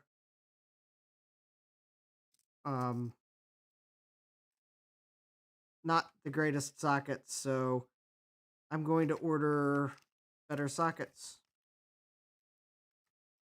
So yeah, so I'll hopefully if I order those tomorrow, and luckily I think all the sockets that I ordered from wherever I ordered them from are all twist tied together, so I'll just grab that whole stack of IC sockets, and tomorrow over lunch I'll probably place an order from Mouser or Newark, whichever one I ordered the IC sockets from last week for the Minty synth. Whenever I get the PCBs, actually I can tell you where I ordered them from if I can find the little bag they came in. Because actually, they were in a box. Because actually I ordered 3M sockets from Newark. There we go, and they actually look. Well, they look the same, but I think these are a better quality SE socket. I'll give it these. These do appear to be dual white SE sockets, but I think they're plastic, whereas these 3M ones I bought are the fiberglass. So I think the problem is I suspect these cheap sockets I bought, well, I ordered them like 2 or 3 years ago before watching Joe's Computer Museum's video or live stream where he went off on a rant on cheap IC sockets. Because I suspect if I'd ordered them after seeing that live stream or video, whichever one it was, I would have not ordered those. But anyways, so I will order some more IC sockets to replace the ones I bought so that when I get back to the Zocks box, I will hopefully not have problems with the IC sockets. The good thing is, if I do order them tomorrow over lunch, I will probably have them Monday at the latest. Because I think Newark was running a shipping promotion that you got 2-day, or they were upgrading to 2-day, or was that Mouser? Well, one or the other. I might order from Mouser, whichever one has the sockets. I'm not placing 2 orders, though. Because I've already placed 2 orders. This will be a 3rd order. So, anyways, I'd like to wish everyone a good evening. If you haven't already, if you want to get notified when I next work on a project like this, which will probably be Monday when I pull this back out, give me a follow on Twitch or subscribe on YouTube. On YouTube, I think you do need to ring the bell, so to speak, to actually get notified. I think Twitch automatically does it or lets you set in your account and not with a bell on each channel. I will point out again, if you are so inclined, but not required, I do have a Buy Me a Coffee in the YouTube links, or I think I did put it on my Twitch profile as one of my links. So you can check that out, because I'm definitely going to need coffee in the morning. Anyways, I do thank you for sticking with me to the end. I definitely went longer than I planned, thanks to that lousy IC socket. But I guess you live, you learn. You figure out which IC sockets aren't worth buying, and you don't buy them again.